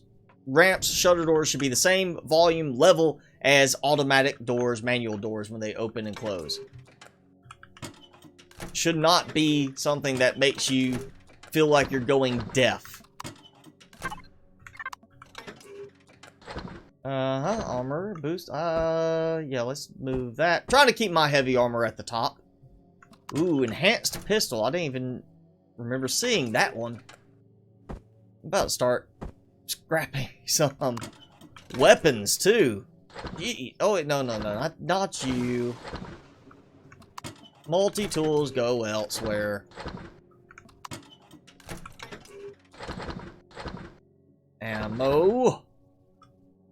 Yeah, that's good. Alright, I think I've got the... Yeah, there we go. Some Xeno substrate right there. And the rest should go into pretty much here. Maybe here.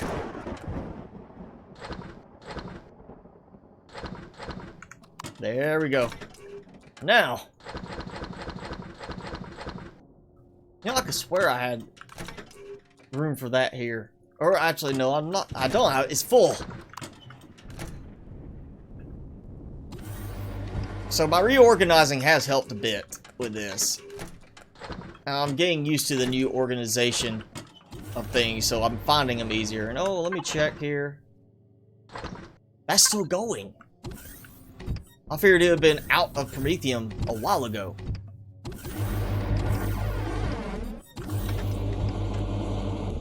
First time watching live? Well, thanks for joining us, Mind Blown. Always glad to have somebody new joining us on the live stream.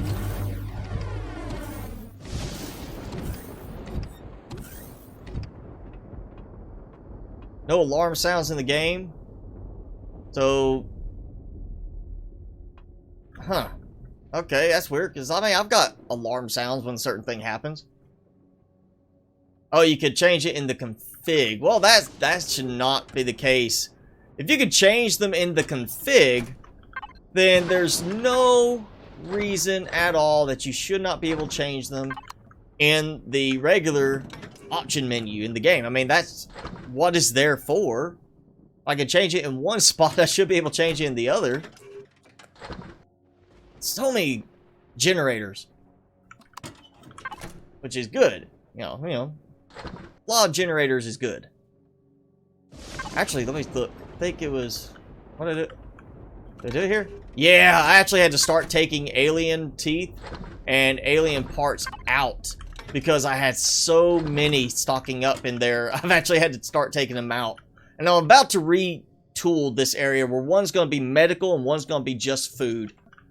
Like I've seen in some other designs, but I'm going to actually do it here just for the fact of cleaning up and organizing the way that looks inside there, because it's a mess. I've got so much stuff just getting thrown around in there. I want to make it look a little bit better. And a gun. And a gun to dump in. Yeah, I think... Oh yeah, there we go. How many force fields? 28 force fields. That should give me a good result from the deconstructor when I finally put it to use. I think, for the most part, I might actually be able to make it until the next planet before I worry about deconstructor. Still have not had the patrol vessel come back by looking for me.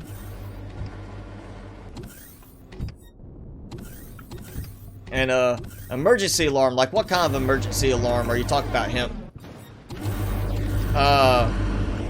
Because this, you know, there is like the alarms already for, hey, drones are on their way to attack your base.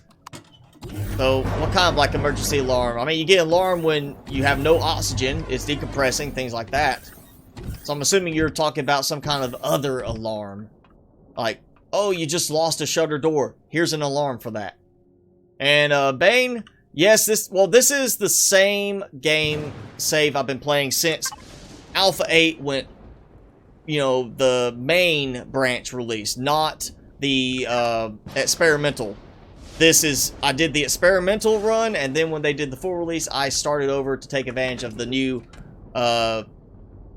planet generation changes, but they've already changed it again since then, so I'm probably at some point have to start another game before too long, but I'm trying to hold out as long as I can on this one. I just don't want to start over again and again. I hate having to do that so much. Too many emergency O2s. Yeah, we don't need that many emergency O2s. Let's see. No more ammo? No?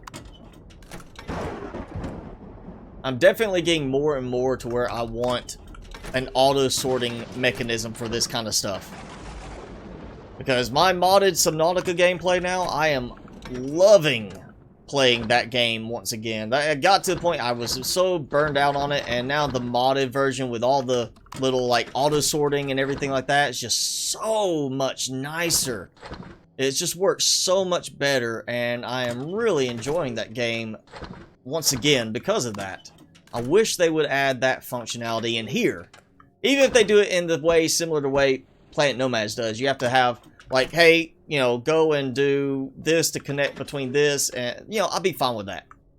Honestly, I would. That would, you know, still be usable in the way things work, but we need something where it can auto-sort, or at least be like, connect this cargo bots to this advanced constructor, and it automatically pulls stuff out of the cargo bots and dumps finished product back in.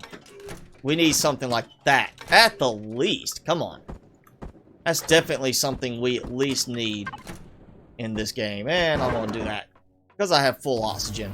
It's breathable here.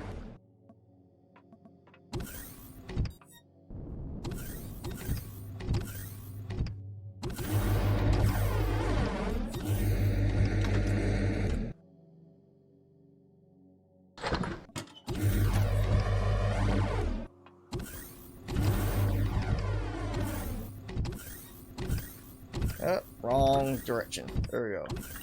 Last bit of supplies off of this. That will definitely be breaking down some guns on that next planet. Oh yeah, let's see how many auto-miner cores I have spare now. So I've got a lot of raw pentaxid. I have 58 auto-miner cores already in here that I have not used to make auto-miners, and now I've got 76. And I currently have, where are they? 22 auto-miners built, T3 auto-miners. So I've got plenty of auto-miners. I think that's pretty much enough to cover a moon or most of a planet.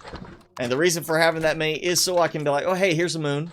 Let me go dump all of these on resource deposits around the moon, and then turn around, come back, and dump, or, you know, and attack the planet. And that way, when I go to the moon, resource deposits are already cleared out, and all I have to worry about is points of interest.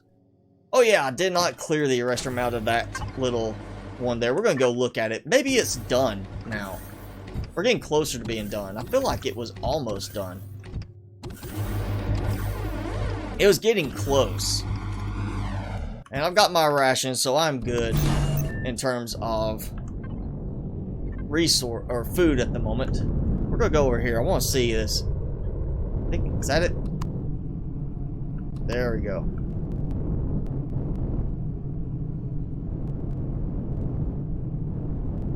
Moon delivery meteorites and small planets.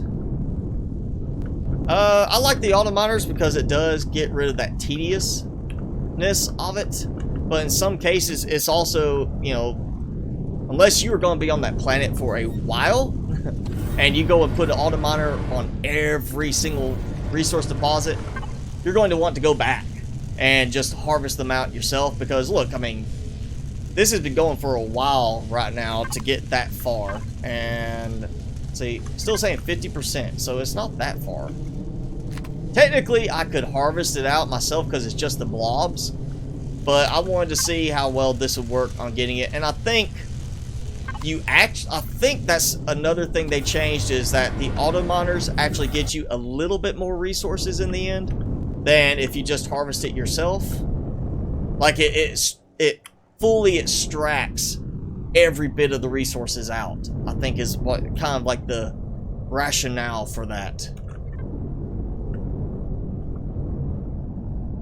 Ooh, my power is getting a little low. I'm at 12 minutes flight time. May have to put some more of the power packs in that I've been gathering. We're at least going to fly in and do a fly through an attack kind of thing.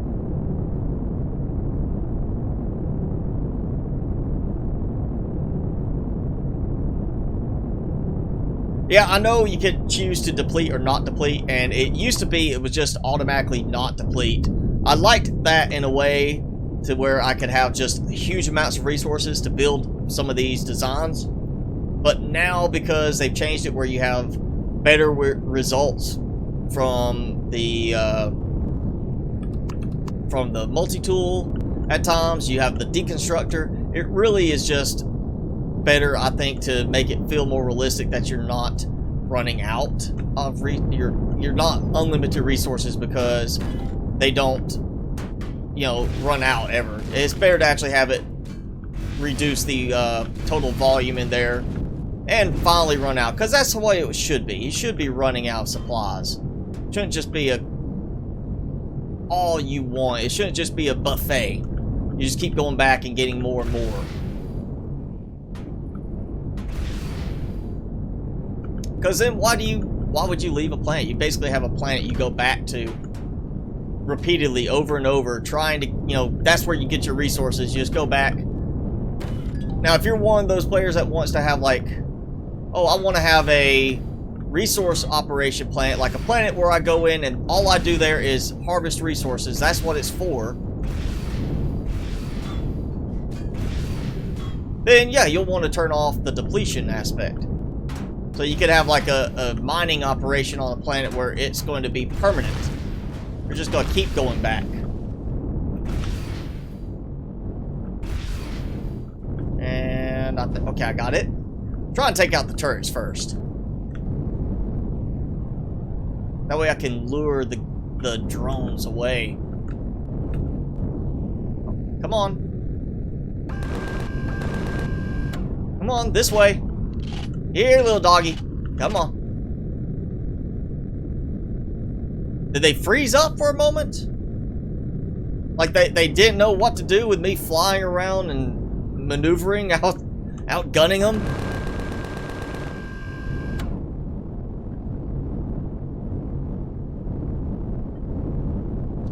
Oh, there we go. Yep, I knew it. I knew it was going to happen. Just going to blow holes in the ground. There's an assassin. Xerax. And, wow, that drone got really stuck. Something's bugging right now. Alright, come on, let me do this without knocking myself off. There we go. Alright. Does make it easy to find my Xerax when I blacken the earth with plasma fire. Come here, buddy. Did I not get that other one? He's like sitting there. Just whatever. Okay. Might lose that one Xerax, but I am going to get these.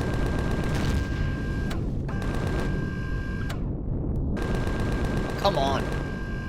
I just pumped you full of bullets. Why are you still alive?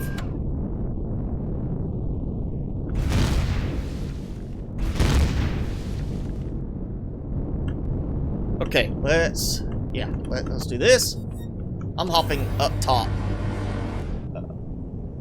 Yeah, let's. think the drones have kind of glitched out now. They don't know what to do. Oh, wait. Oh. I got hit. Who hit me? Which one of you shot at me?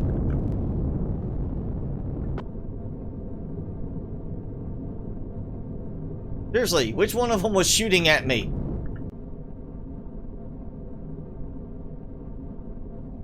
I want to get the Xerax before they despawn.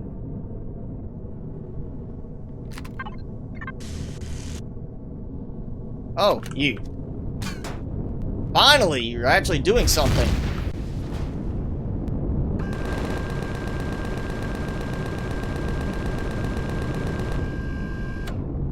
Alright, at least they finally got it in their programming that, hey, you know, we're supposed to attack him. Just another minigun over there. I think I get these quick enough. Where are you? Where are you? Yeah, shooting with the minigun is not as effective at finding them later. Chuck Norris of Xerax. Ah, nah, he's not that good. If he is the Chuck Norris of Xerax, he would just look at me and the whole plant would blow up. Oh, hey. They just, ah! Whoa! Who's shooting me from that?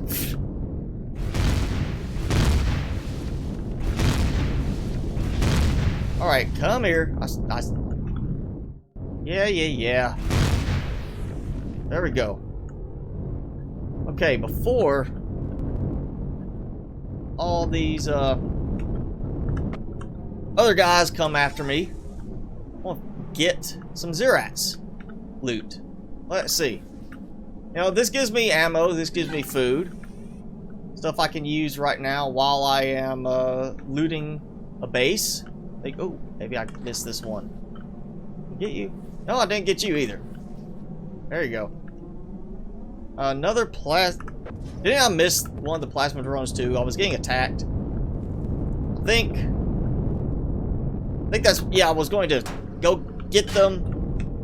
Who's shooting me? Where are you? Seriously, where are you?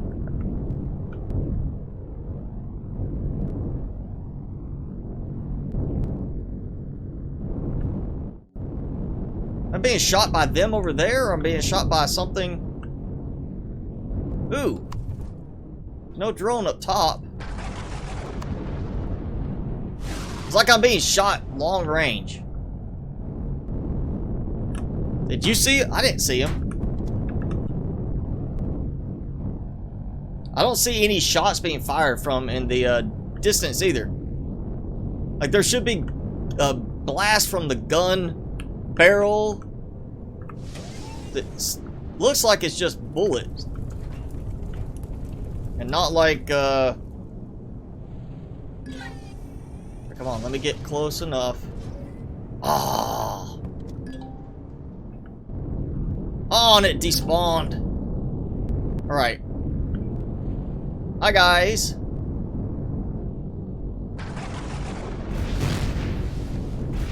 Oh.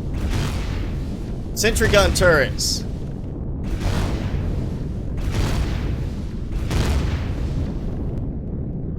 Let's see.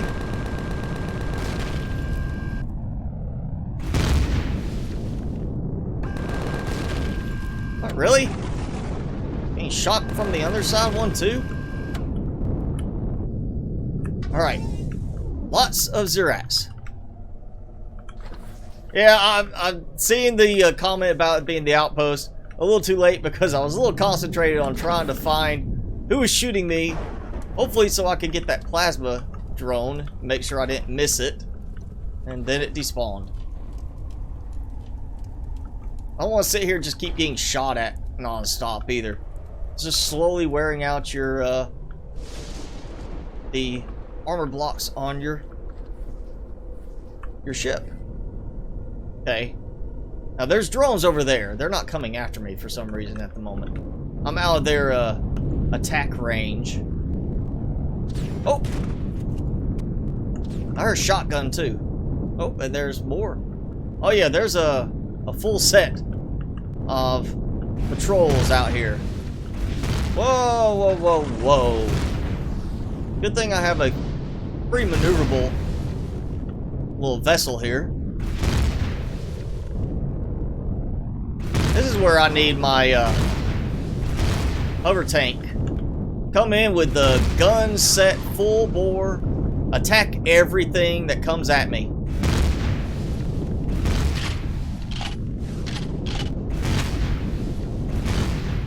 Alright, sir. Alright, who's shooting these still? Oh, you.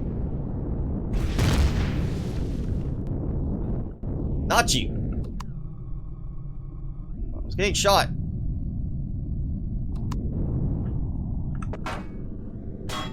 Yep.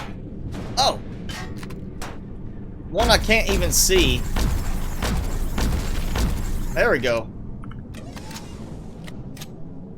Like, I couldn't even see it from the other viewpoint.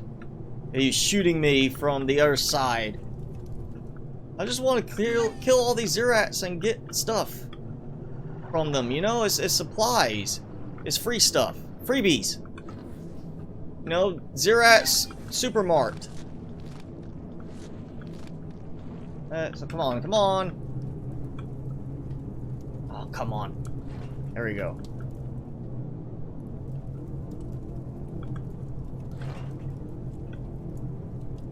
The base respawn? You mean like the bases themselves? No. I know they don't do that. The patrols, I think, still respawn, at least up to a certain point. I feel like they keep respawning until you've taken out, so like the nearby bases, then they slowly dwindle away. This is just like the other one,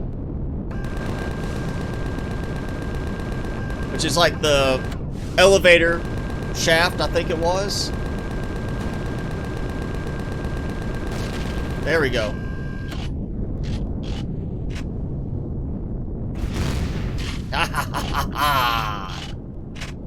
I got you. Ah. No. Land this thing. Right. Come on. Come on. I think I got it. Oh yeah, I need to put some more power in this. Oop, troop transport. I think it was one of them.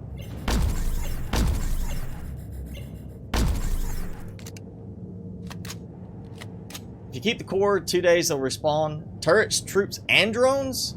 I know the troops and drones seem to, you know, will respawn, but I have not encountered turrets respawning.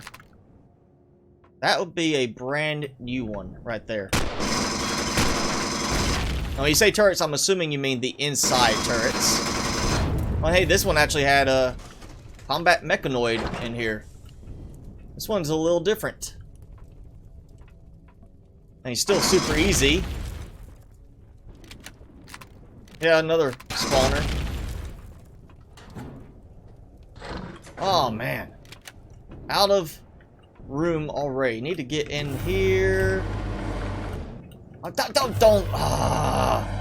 That physics interaction where it bounces you off things, that's still irritating. So,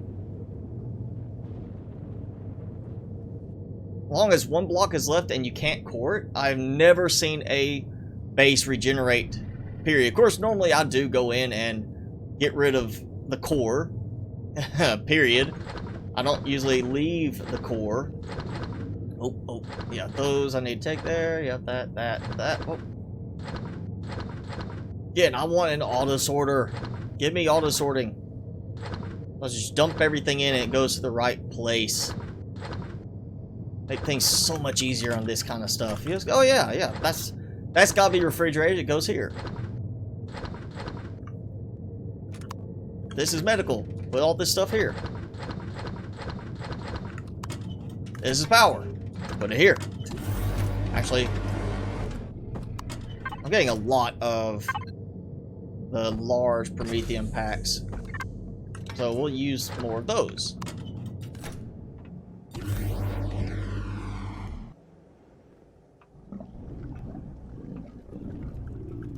Now, I know I used to do it where, this has been long ago, where I would actually, on the starter planet, pick a base that had an outside spawning pad, destroy everything else, destroy all the inside spawning pads, everything, and then leave it where it could still spawn the outside, you know, the outside spawner will still work, and I would actually go in and snipe from my small vessel hovering a distance away safely where they couldn't shoot me. I snipe the Zirax, fly in, get their supplies, and wait for them to then spawn more, getting those supplies as well. And I hear Zirax. There's some here doing something that I need to get rid of them. Where are you? Where are you at? Can I see you from here and just kill you easy? Yeah, I cheated. I didn't come in through the ground level. Oh, look at that. Look at that. A distracted Mr. Spicy. I got too excited.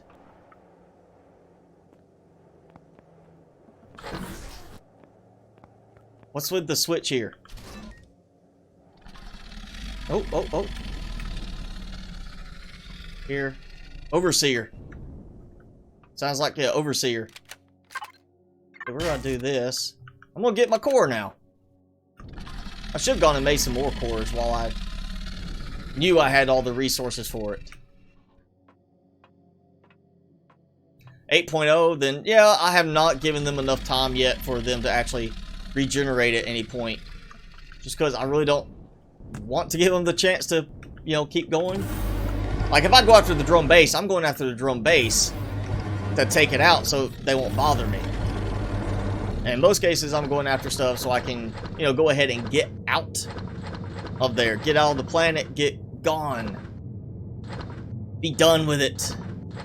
Moved on to the next one. Taking my derriere elsewhere. Right, detox kit. That. And, ooh, yes, more health packs. Good. Like my health packs. Yes, I turned that off. Okay. And with the power back, I am good. Oh, wait. Duh. What I came here for. Another core. Yeah, that's gotta be like an overseer down there. I'm pretty sure that's what the overseer's sounds are. And it sounds like he is just right here, you know, like waiting out. Like he's stuck inside the base itself, like in the side of the base.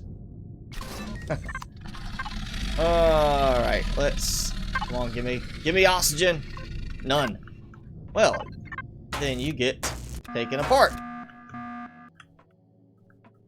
Yeah, I'm gonna leave the door here. Gives me some protection in case, you know, they're coming in from outside trying to get at me. The moment it's useful to have that little bit of protection with all the nasties that are out there. Oh, he's just right outside. He is like mad sounding.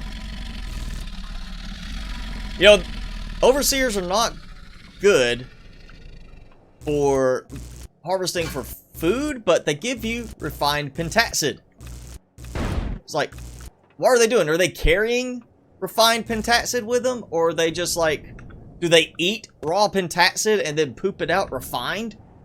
Is that why they're kept around? Because that's why they're the overseers? They don't seem like they would be the brains of the operation. They really don't.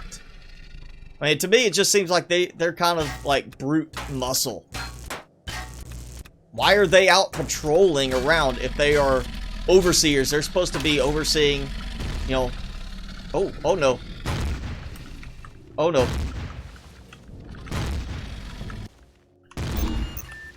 Ah. Whew. Oh, he's just going for my my core.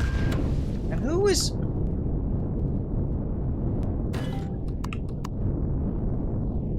Ah! I just can't get any work done here. They just don't want to leave me alone. Alright. Actually, no, I'm just gonna leave everything on this time. Here we go. Bye! Oh, bye! Alright. Drone incoming. Looks like a Gatling drone. Oh, come on. It lagged up so much it didn't pick up my shift on that one. Let's see. There, I'm not gonna reach him. Yep, just outside of range. Let's see. Oh, large plasma drone. Thank you very much. That's actually going to be useful. Now, where is this other guy? I need to kill him too. Guy hiding here, trying to get in my door.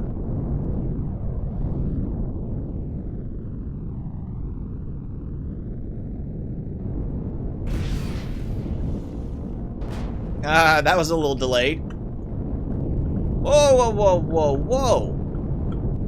Hey, hey, hey, I wasn't shooting you. Damn. Yes, Doom, I am still online at the moment. It's only 2 hours. I usually try to go at least 2 hours if I'm not, you know, already scheduled for something else. Let's do this. Let's try here. We'll hide here. What's the range on the drone? Besides getting shot at by the big turrets? Oh, did I get it? I think I got it. I think I actually got it right before they blew my drone up.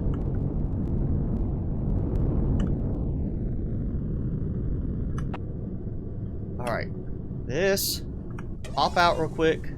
Won't get these things. Don't shoot me. My drone's unarmed. Why are you shooting it? I have been streaming for 2 hours and about 5 minutes, I think it was. Usually I always start at the same time, so yeah, it's just been over 2 hours now that I have been streaming today. I will worry about getting the rest of that stuff later. I'm getting attacked from here.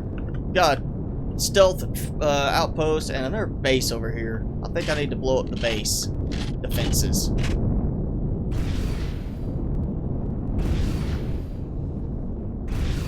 And a little stuttering there.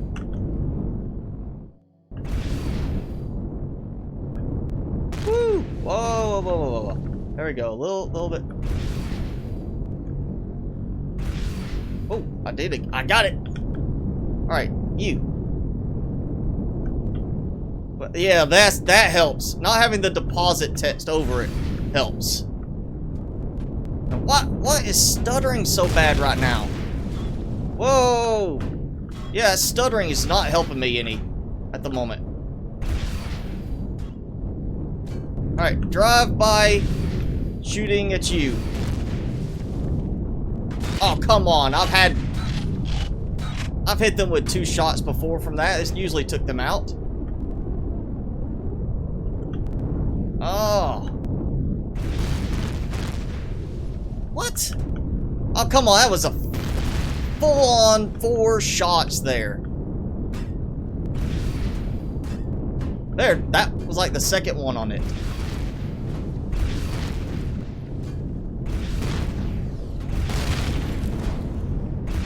I'm definitely losing some components, I believe.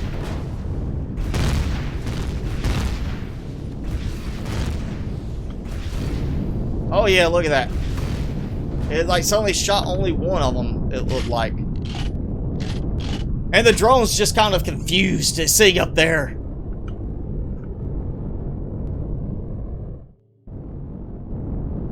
Let's see. I think I've lost my guns. Did I? No? My Gatling guns are not firing. So yes, I have lost my Gatling guns. That's... yeah, it's bugging right now.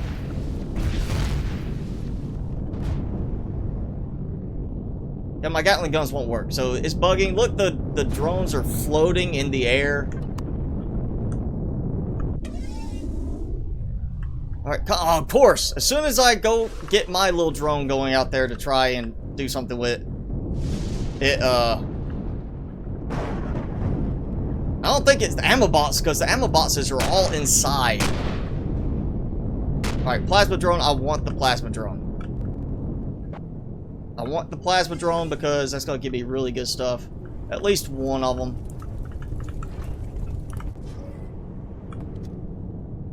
And,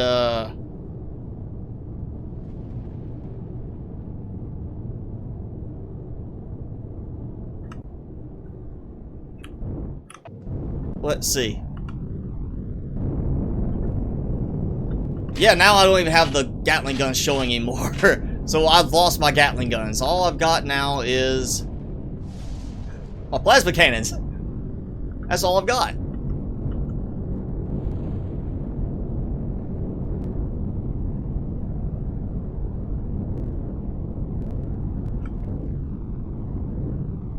Yeah, that's gonna be definitely something I want to have defenses around me. I think when I'm taking out some of these, that's going to be a bring the tank with me type situation. Unless, of course, I can. Let's see, is there a landing spot up top? Any kind of point of entry? Maybe I could blast my way in, but I don't know for sure. This is different than the last drone bases we dealt with. Oh.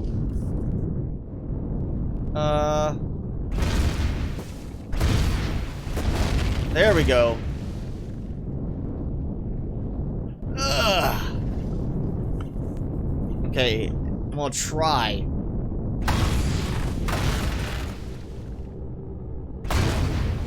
Try and make it on this without being like, oh no, no, no, no. I heard it then. Who's shooting me?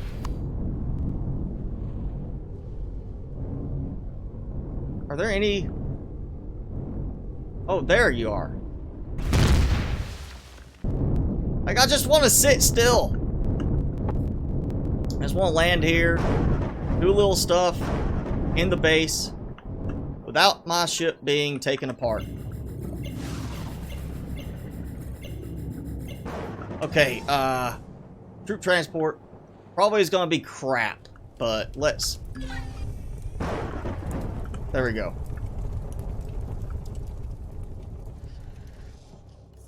Let's see. Hi, guys. Okay, so I've got that there. There's one right there. One there. I recognize this design now. Yes, I recognize it. I think I'm going to change. Oh, yes, because we got daylight now. Alright. We'll take out the spawning pads at least.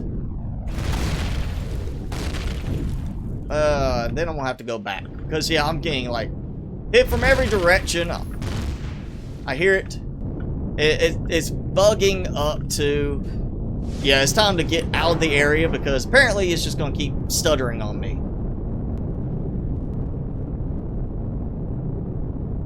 And I need to get my guns back.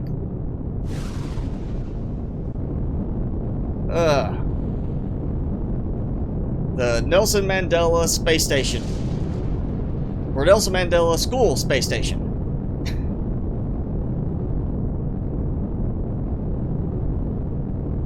Is that what the NMS is supposed to be for? Is Dante right, Doom Noodle? It shouldn't take that long. It should only take a few minutes.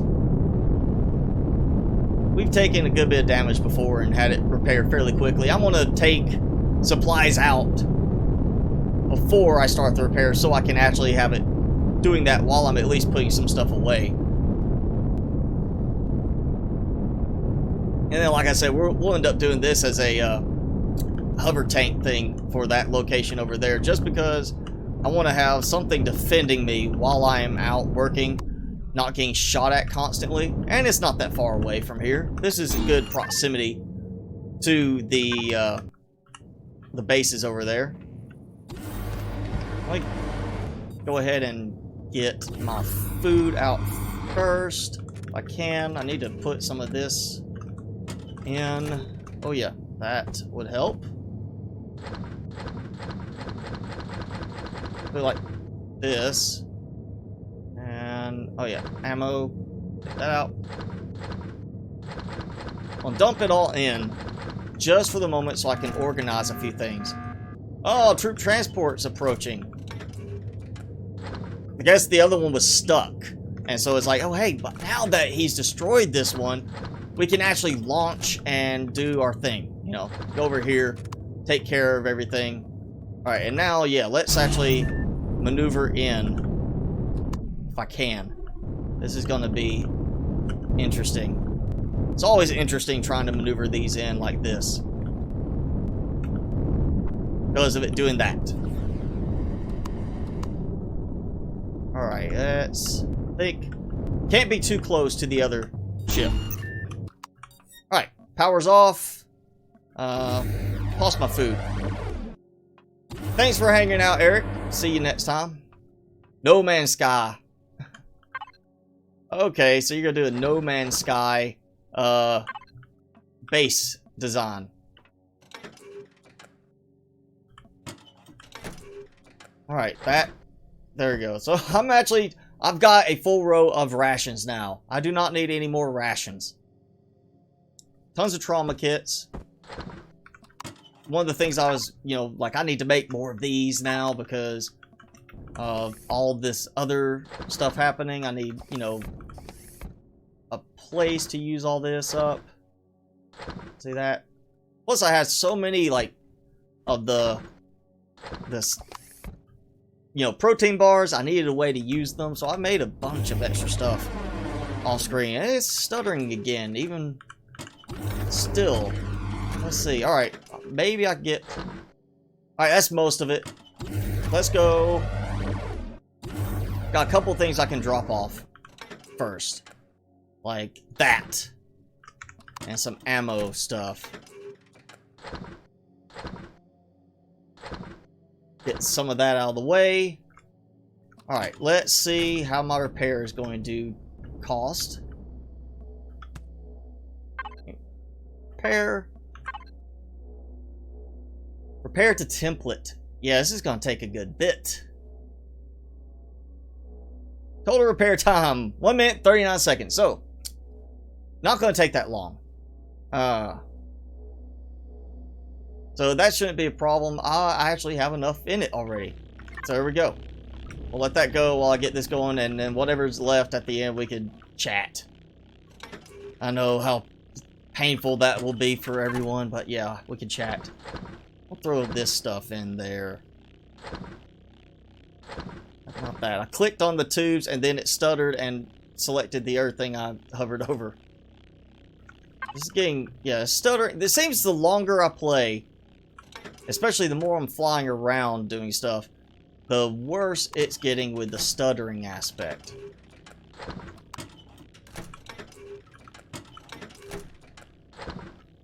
I mean, there's times, of course, it'll stutter as you're flying along and it's having to load things in from the terrain environment, but now it's like, it's just, like, you see it's just continuing to stutter.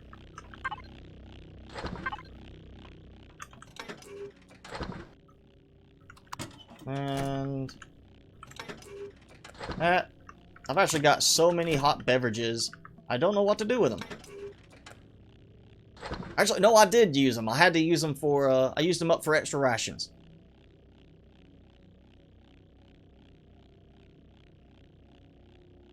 You share the account with your little brother. Is that so you can, make sure he's not playing those naughty games? That seems like the only real reason to do that. Be like, alright, bro, make sure you don't play anything that's too dirty. Yeah, alright, we got some stuff that will go in somewhere. And it sounds like it's done. Oh yeah, and I've got these again. Still blocks. Did I get that over? I thought I dumped them in. The rest is over here. I'm waiting for that troop transport to actually show up. I'm pretty sure it's probably bugged again. It's not going to actually make it over here at any point. All that rest room I've got now, and I still have more to get from the resource deposits. Oh, I will have so much rest room when I'm done with this. It'll just be, I really need Zascosium. And yeah, this is stuttering really bad now. It keeps locking up for a second. When I'm like, oh, I clicked on this, and then a second later, well, now it's clicked me on this instead.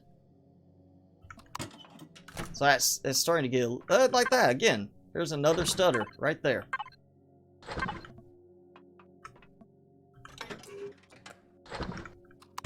And it's just got to be a factor of how long I've been playing or something like that. So no more deploying troops. I think I've seen one recently deploy troops in front of me, but for most part, I've always seen the troop transports always get bugged. They either get hung up somewhere and stop moving, they won't fly out, or something else happens. Well, let's see. Oh yeah, I got this. I forgot to take that one out. And let's check. It did repair the template, but that does not mean it repaired all the blocks. Ooh, yeah, so I still need a lot. Let's get some iron bars. This still needs to fit some of the health of everything. You see, I actually have extra blocks in there because I'm like, I'm going to be using this for a while. Eventually, it will. I'll use up everything. So I just put in extra so I didn't have to keep going back and forth again and again to get stuff. Let's see. Big plasma cannon. You get moved to the front of the class.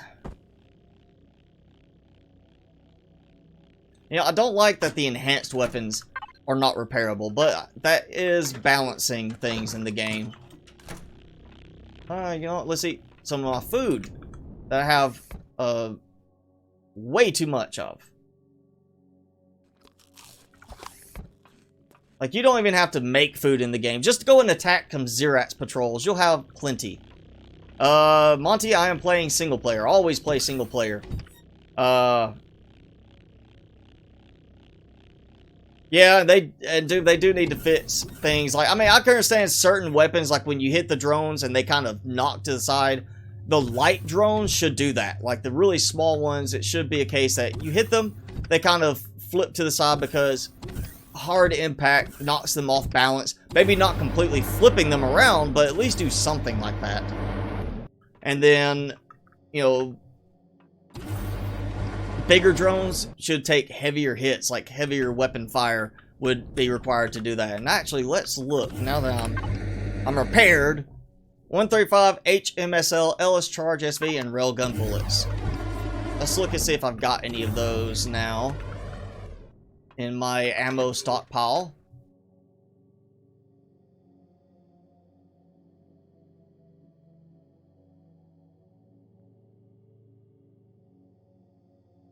Oh, wrong spot for those. Oh, and yeah, I'm trying to get my laser rifle stockpile going so that I can switch to the laser rifle later for the better damage. That there was 135 HMSL, and I don't have any of those. I don't have anything else here. I got some plasma. We're going to take the plasma too. Not something I'm going to use all the time. You know, they did make certain things a little bit more costly to create in the game. Like, let's look at the ammo stuff. The really expensive ammos. A restroom gel. I need to make a restroom gel to make the plasma cannon cells. So, not something I want to be using all the time. Laser rifle cells, pentaxid, raw pentaxid. So, yes, I have raw pentaxid. And I'm actually getting a good bit. There's been, last stream we found that bit of water where it was broken and I could actually drop in and there was no water. You know, I was Spicy Moses and I parted the waves. In that same water area, which I'm pretty sure is the one, I think it was right over in here that it happened. I started actually going through and looking, and there's a lot of pentaxid growth there, which was you just go and collect things. I also found promethium stones, which was helpful to get me some more promethium during the off-screen time as well. But, you know, they did make things a little bit more costly on some resources for ammo, the weapon ammo, making it a little bit more of like, right now, until I have a huge amount of stockpile for those components, I want to kind of wait. Plastic raw material, not a problem.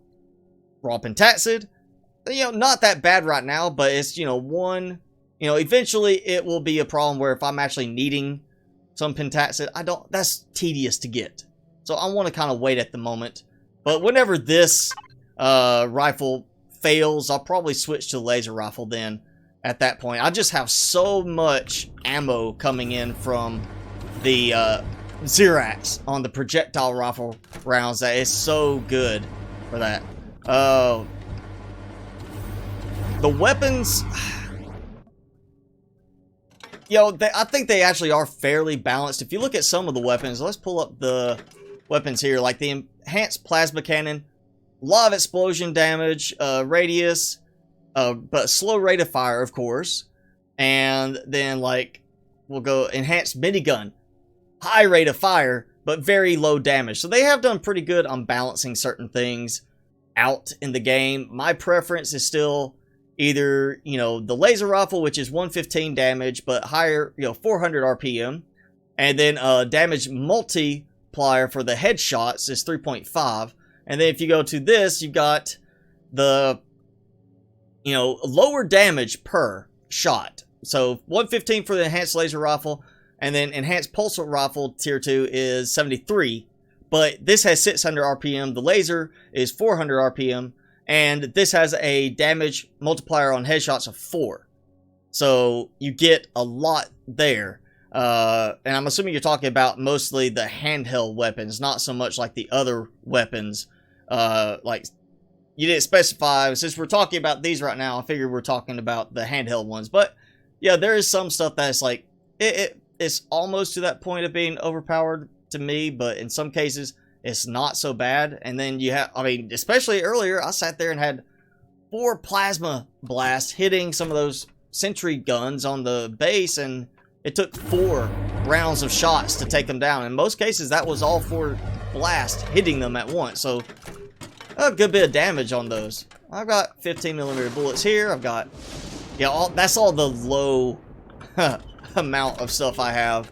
I really don't use the rail guns and such as much as I probably should, just for the fact that, you know, most part the plasma guns and the minigun are all I need. Minigun locks up the drones by hitting them constantly and makes it easier to target stuff that's, you know, moving a lot. But the plasma shots are always the more powerful ones that'll usually take things out pretty quickly. And I'm getting a lot of ammo from the drones. Now, railguns are hard to use, but they also do have the benefit of extra damage now when they got the explosion radius added to it. Before it was just like, hey, it's a metal slug, but now you actually have like an exploding metal slug that gives some extra benefit to it. Alright, so that is 1 cargo box, 2nd cargo box, and a 3rd cargo box of stuff for being deconstructed. I think I can get away with finishing off this planet before I move to the next one and set up a deconstructor somewhere on that one to start taking things apart. I've got too much ammo on here. What do I have? Yeah. Plus, I actually use the projectile rifle rounds here. So you see I have 13,000 rounds of ammunition for some of the stuff on this. I want to go back to the drone base and everything, but at the same time, I don't have enough time today to go through the whole thing. So I don't think we're going to be able to do that just yet. Railguns are good for thruster damage. I have not tried that. Usually I try to avoid, well, since I don't play PvP, the only thrusters I'm shooting at are going to be the patrol vessels, and usually the only reason I take out the thrusters is because they won't stop moving. Plus, also there's a bug with things not interacting with them. Like, you're supposed to take them down and, you know, be able to dismantle them and get supplies from them, but you can't do that if you can't sit in them. You can't actually touch them. You fall straight through them. So there is some stuff that definitely, like Doom was saying earlier, needs to be fixed. There's some core issues that need to be addressed before they keep adding new things to the game, in my opinion. Oh, I've got too much stuff. How many? I've got 19 laser upgrade kits and 25 heavy weapon upgrade kits, but only 2 sniper upgrade kits. Obviously, snipers are not needed that much. There's my stockpile. I said I've started moving things around a bit, trying to make this more for medical. Ooh, yeah, and energy bars. What was it I was making? A lot of trauma kits. I've got alien thorn. That's right. I had more alien thorn here. You see just how much alien thorn I have. I did a lot of harvesting of alien thorn off screen this past week because of one area nearby just had a lot of thorn plants. Future of Empyrion. I'm mixed on it, honestly. I try to be optimistic about it. I'm hopeful for them because it's definitely a good game. They've put a lot of effort into it, obviously. But there are other games coming out right now. There are other games available and being developed right now that are going to really make it tough for Empyrion to hold on if the devs do not make some changes before too long to cover certain things. You know, like, I mean, performance-wise, there are certain things that are going to need to be addressed. There are some things that, visual-wise, really need to be improved upon. The nightmares, I think, are one of the biggest nightmares of the game. Not the way they play, necessarily, as much as the way they look. And it's like, okay, it looks like a nightmare, but what place does it really have in some of these? You know, Alien Scorpion, yes. Alien Scorpion appearing from a spawner? No. You know, maybe have it where, in some cases, certain things are just spawned from, like, just invisible spawners, or be a finite number of things. Like, there's like an Alien Scorpion nest. A nest. And that's the spawning thing. And you take that out and no more Alien Scorpions in some places. You know, Xeraths having spawning pads, hey, I'm fine with that because it's technology for something like that. But are they taming scorpions? No. Scorpions should have their own special thing like a scorpion nest. Crawlers, that's kind of a middle ground. Things like that. There should be some rework on certain things because of a more realistic kind of like thought process to it, I think. And then again, there are games coming out that I think are going to really give it a run for the money. It just depends on what you want. If you want a survival game, there are better games out there for survival, in my opinion. If you want a building game, it's a good building game, and it does have a good blend of survival elements in with it. Doom, I did not see that on Discord, but yes, I'm glad you got front page. You know, that's one thing we've been able to do with a lot of the designs, especially for the creator challenges. We've had some that before the challenge even we did the showcase, we had designs on the front page. Was it Highlander had his design, that big massive apartment complex? Front page, because it was such a well done design. I think Lady of the Lake was the name of it. So, you know, that's one of the reasons why I like doing the challenge. It's not just so everybody can share their designs and get ideas from each other, but because by giving you something interesting, maybe get you out of your normal place of, you know, designing style, you might come up with something that, hey, gets you a lot of attention and can help boost your other designs in the future. And yes, Unstoppable, you can submit on Discord. I am actually going to be, as soon as I'm done with this, hopping on Discord to unlock the challenge sub channel on the server, so you can actually go in this Empyrion Creator Challenge, and I will have the rules there, and I'll make it so you can start submitting after the stream is over, so you can do that. And that's always opened a week before the challenge the showcase is done, and I'll be cutting it off, usually for me, the night before, so I can actually start getting the designs put into a game, save, and have everything already laid out, so we're ready to go for the challenge. Yeah, like you're saying there, it's a lot of people play this mostly single player. I think they could do a lot with multiplayer if they started messing with it a bit more. And I did not mean to fall in here. But at the same time, you know, there are a lot of comments, not as much as the design aspect and everything, but I've gotten a lot of comments on some of these designs regarding, but how does it work in PvP?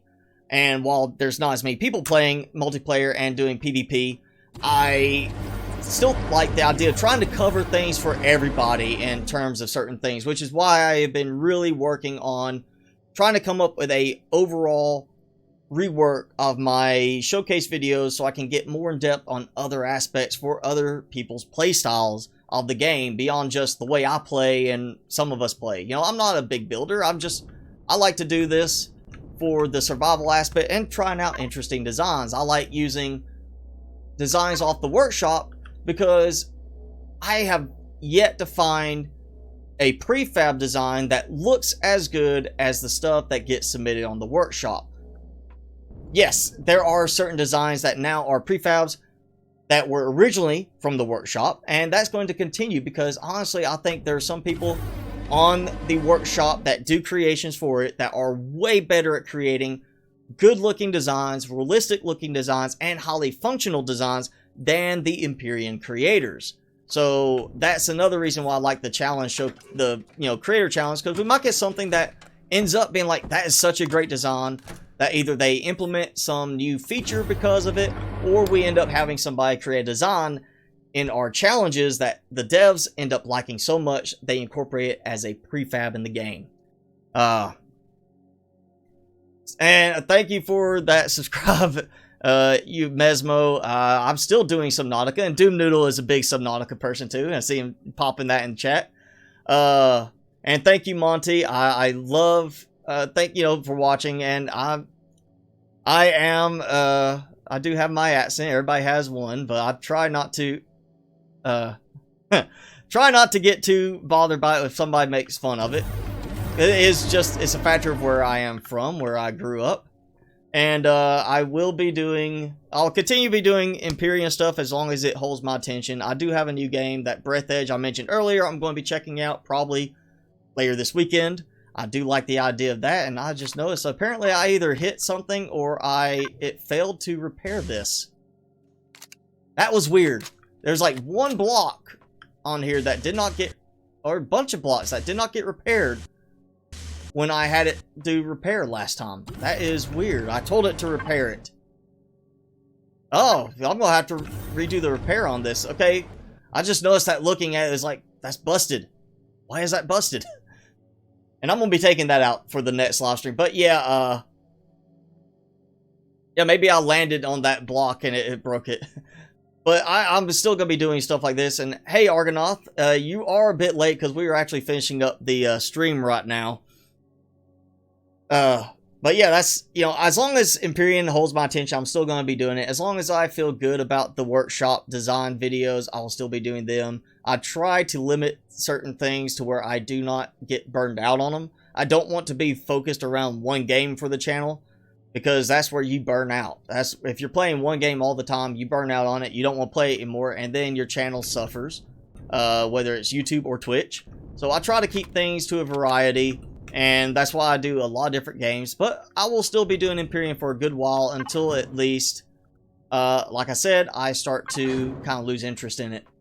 Hopefully the devs will keep improving things, and we'll get where we have more and more fun stuff with it. But they really do need to focus on some core issues right now. Subnautica, I definitely am going to keep doing it, especially now with the modded season. I am really loving the mods that I'm trying out, and that's just made it a lot more fun. I really was burned out on it from the big building bases thing of last season, so having that has refreshed me. Planet Nomads, I'm hoping they fix some of the bugs soon, but I may have to kind of step away from it again if they don't. It's just getting frustrating with my building on that. 7 Days to Die, yes, I do that on Twitch, and then also Green Hell right now, as long as those are still actively being developed. There are some games I would like to get back to checking out again that I used to check out when they were being developed, but their development slowed down, so I stepped away.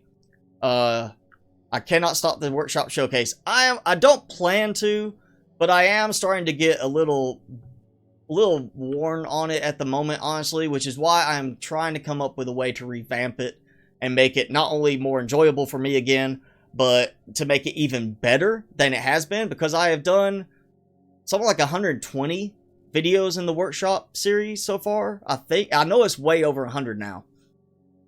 And I've learned a lot. If you look at my first one and my second one and look at my last ones, there's a big difference in style and what I've learned to look for. Because everybody, when you comment, yes, I've gotten really behind on replying to comments, but I still read them and I still get notifications about them.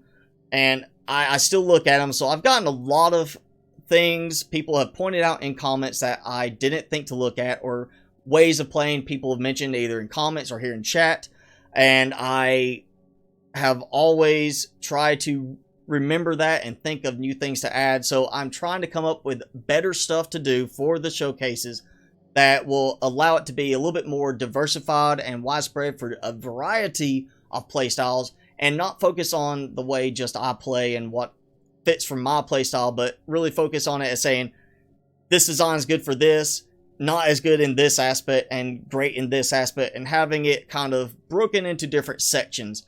But I am really trying to come up with some new stuff for that, and try to come up with a new approach for everything, and testing a lot of stuff. So over the next few weeks, I'm going to be hopefully finalizing the new changes, and I'll be starting a new sequence of showcase videos, but I will still keep that kind of going.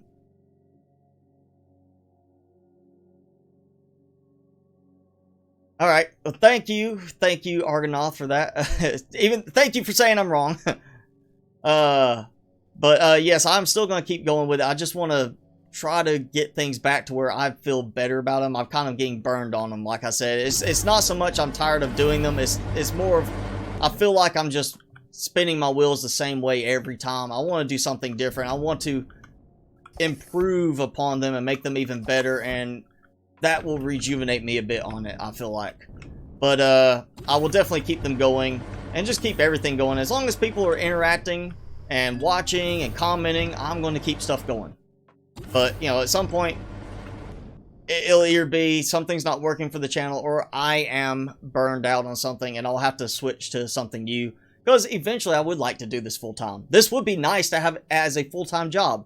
Be like, hey, I stream 5 days a week and do videos 5 or 6 days a week. Would be awesome to say, and that's what I do for a living. But I have to be able to make money to do that, which means I have to have a lot of subscribers and a lot of views, which means I need to get some also, you know, more popular stuff on the channel as well, which is why I'm hopeful certain things will, you know, as the games grow, I will grow with them, my channel will grow with them, and we'll be able to do more with that. Like, look at Subnautica. The moment it hit full release, it blew up on YouTube. My channel had, I think it was 1,000 new subscribers in a week after that game went full release. So maybe when Empyrion goes full release, our community, everything we've been doing, might blow up, and suddenly we'll be like the premier channel for Empyrion stuff. Everybody be coming in and wanting to check out designs, and we'll be able to sit there and be all of you creators, the top creators on the workshop at the time, because you'll be getting your videos, you know, done for your designs, and you'll get a lot of people with that. But, you know, it depends on the game. Empyrion, hopefully Empyrion will go full release. I'm hoping they don't be a permanent beta thing, unless they're going to continue to add a lot of content like other games. Like Warframe is still technically beta because they're constantly adding in content. So I see this as being a full release game. But yeah, hopefully they'll get to a point where they're like, hey, it's full release, and we go and have all this new content, you know, stuff released at the end, and at that point we're the premier channel. We're the ones that have the most experience, the most background on this, and everybody's suddenly jumping in and using your designs that you've created for the challenges that I've done your showcase videos for, and that it helps not just me, it helps you out. You get recognition. And again, you might have a design that gets made as a prefab in the game, and if it's a prefab in the game, you get that recognition because, hey, you created the original, and they decide it was so good, they put it in the game. So you get that kind of thing. But I think I've rambled on enough for now. Thank you all for hanging out with me and watching today. And yes, next week will be the November Creator Challenge Showcase live stream. I am about to go unlock the channel for everybody to submit. And you can, put your submission there. Try to keep it compact to like one post with a picture and the link to the design. That way, we're not getting like 30 messages for 8 designs. Keep it, here's my link, here's the design, picture or pictures, and then done, and then we'll see what we get next week. 2 weeks from then, now we'll be back to the live stream stuff like we're doing today, regular gameplay, and go ahead and start thinking of ideas for next month's challenge. It's obviously an option to do Christmas themed, something like that, but I kind of don't want to go with Christmas theme. So, I don't want to do that. So we're going to try to stay away from that. But yeah, go ahead and be thinking about new design challenge options for next month. But I am going to go ahead and call it a day. Thanks again for watching, and be sure to get on Discord if you haven't already, because I will be unlocking the Creator Challenge submissions after this, and just hang out, chat with everybody. We got a nice community there, and everybody's pretty nice to each other. But yes, I am Mr. Spicy. Thanks for watching, everyone. I will see you guys next time.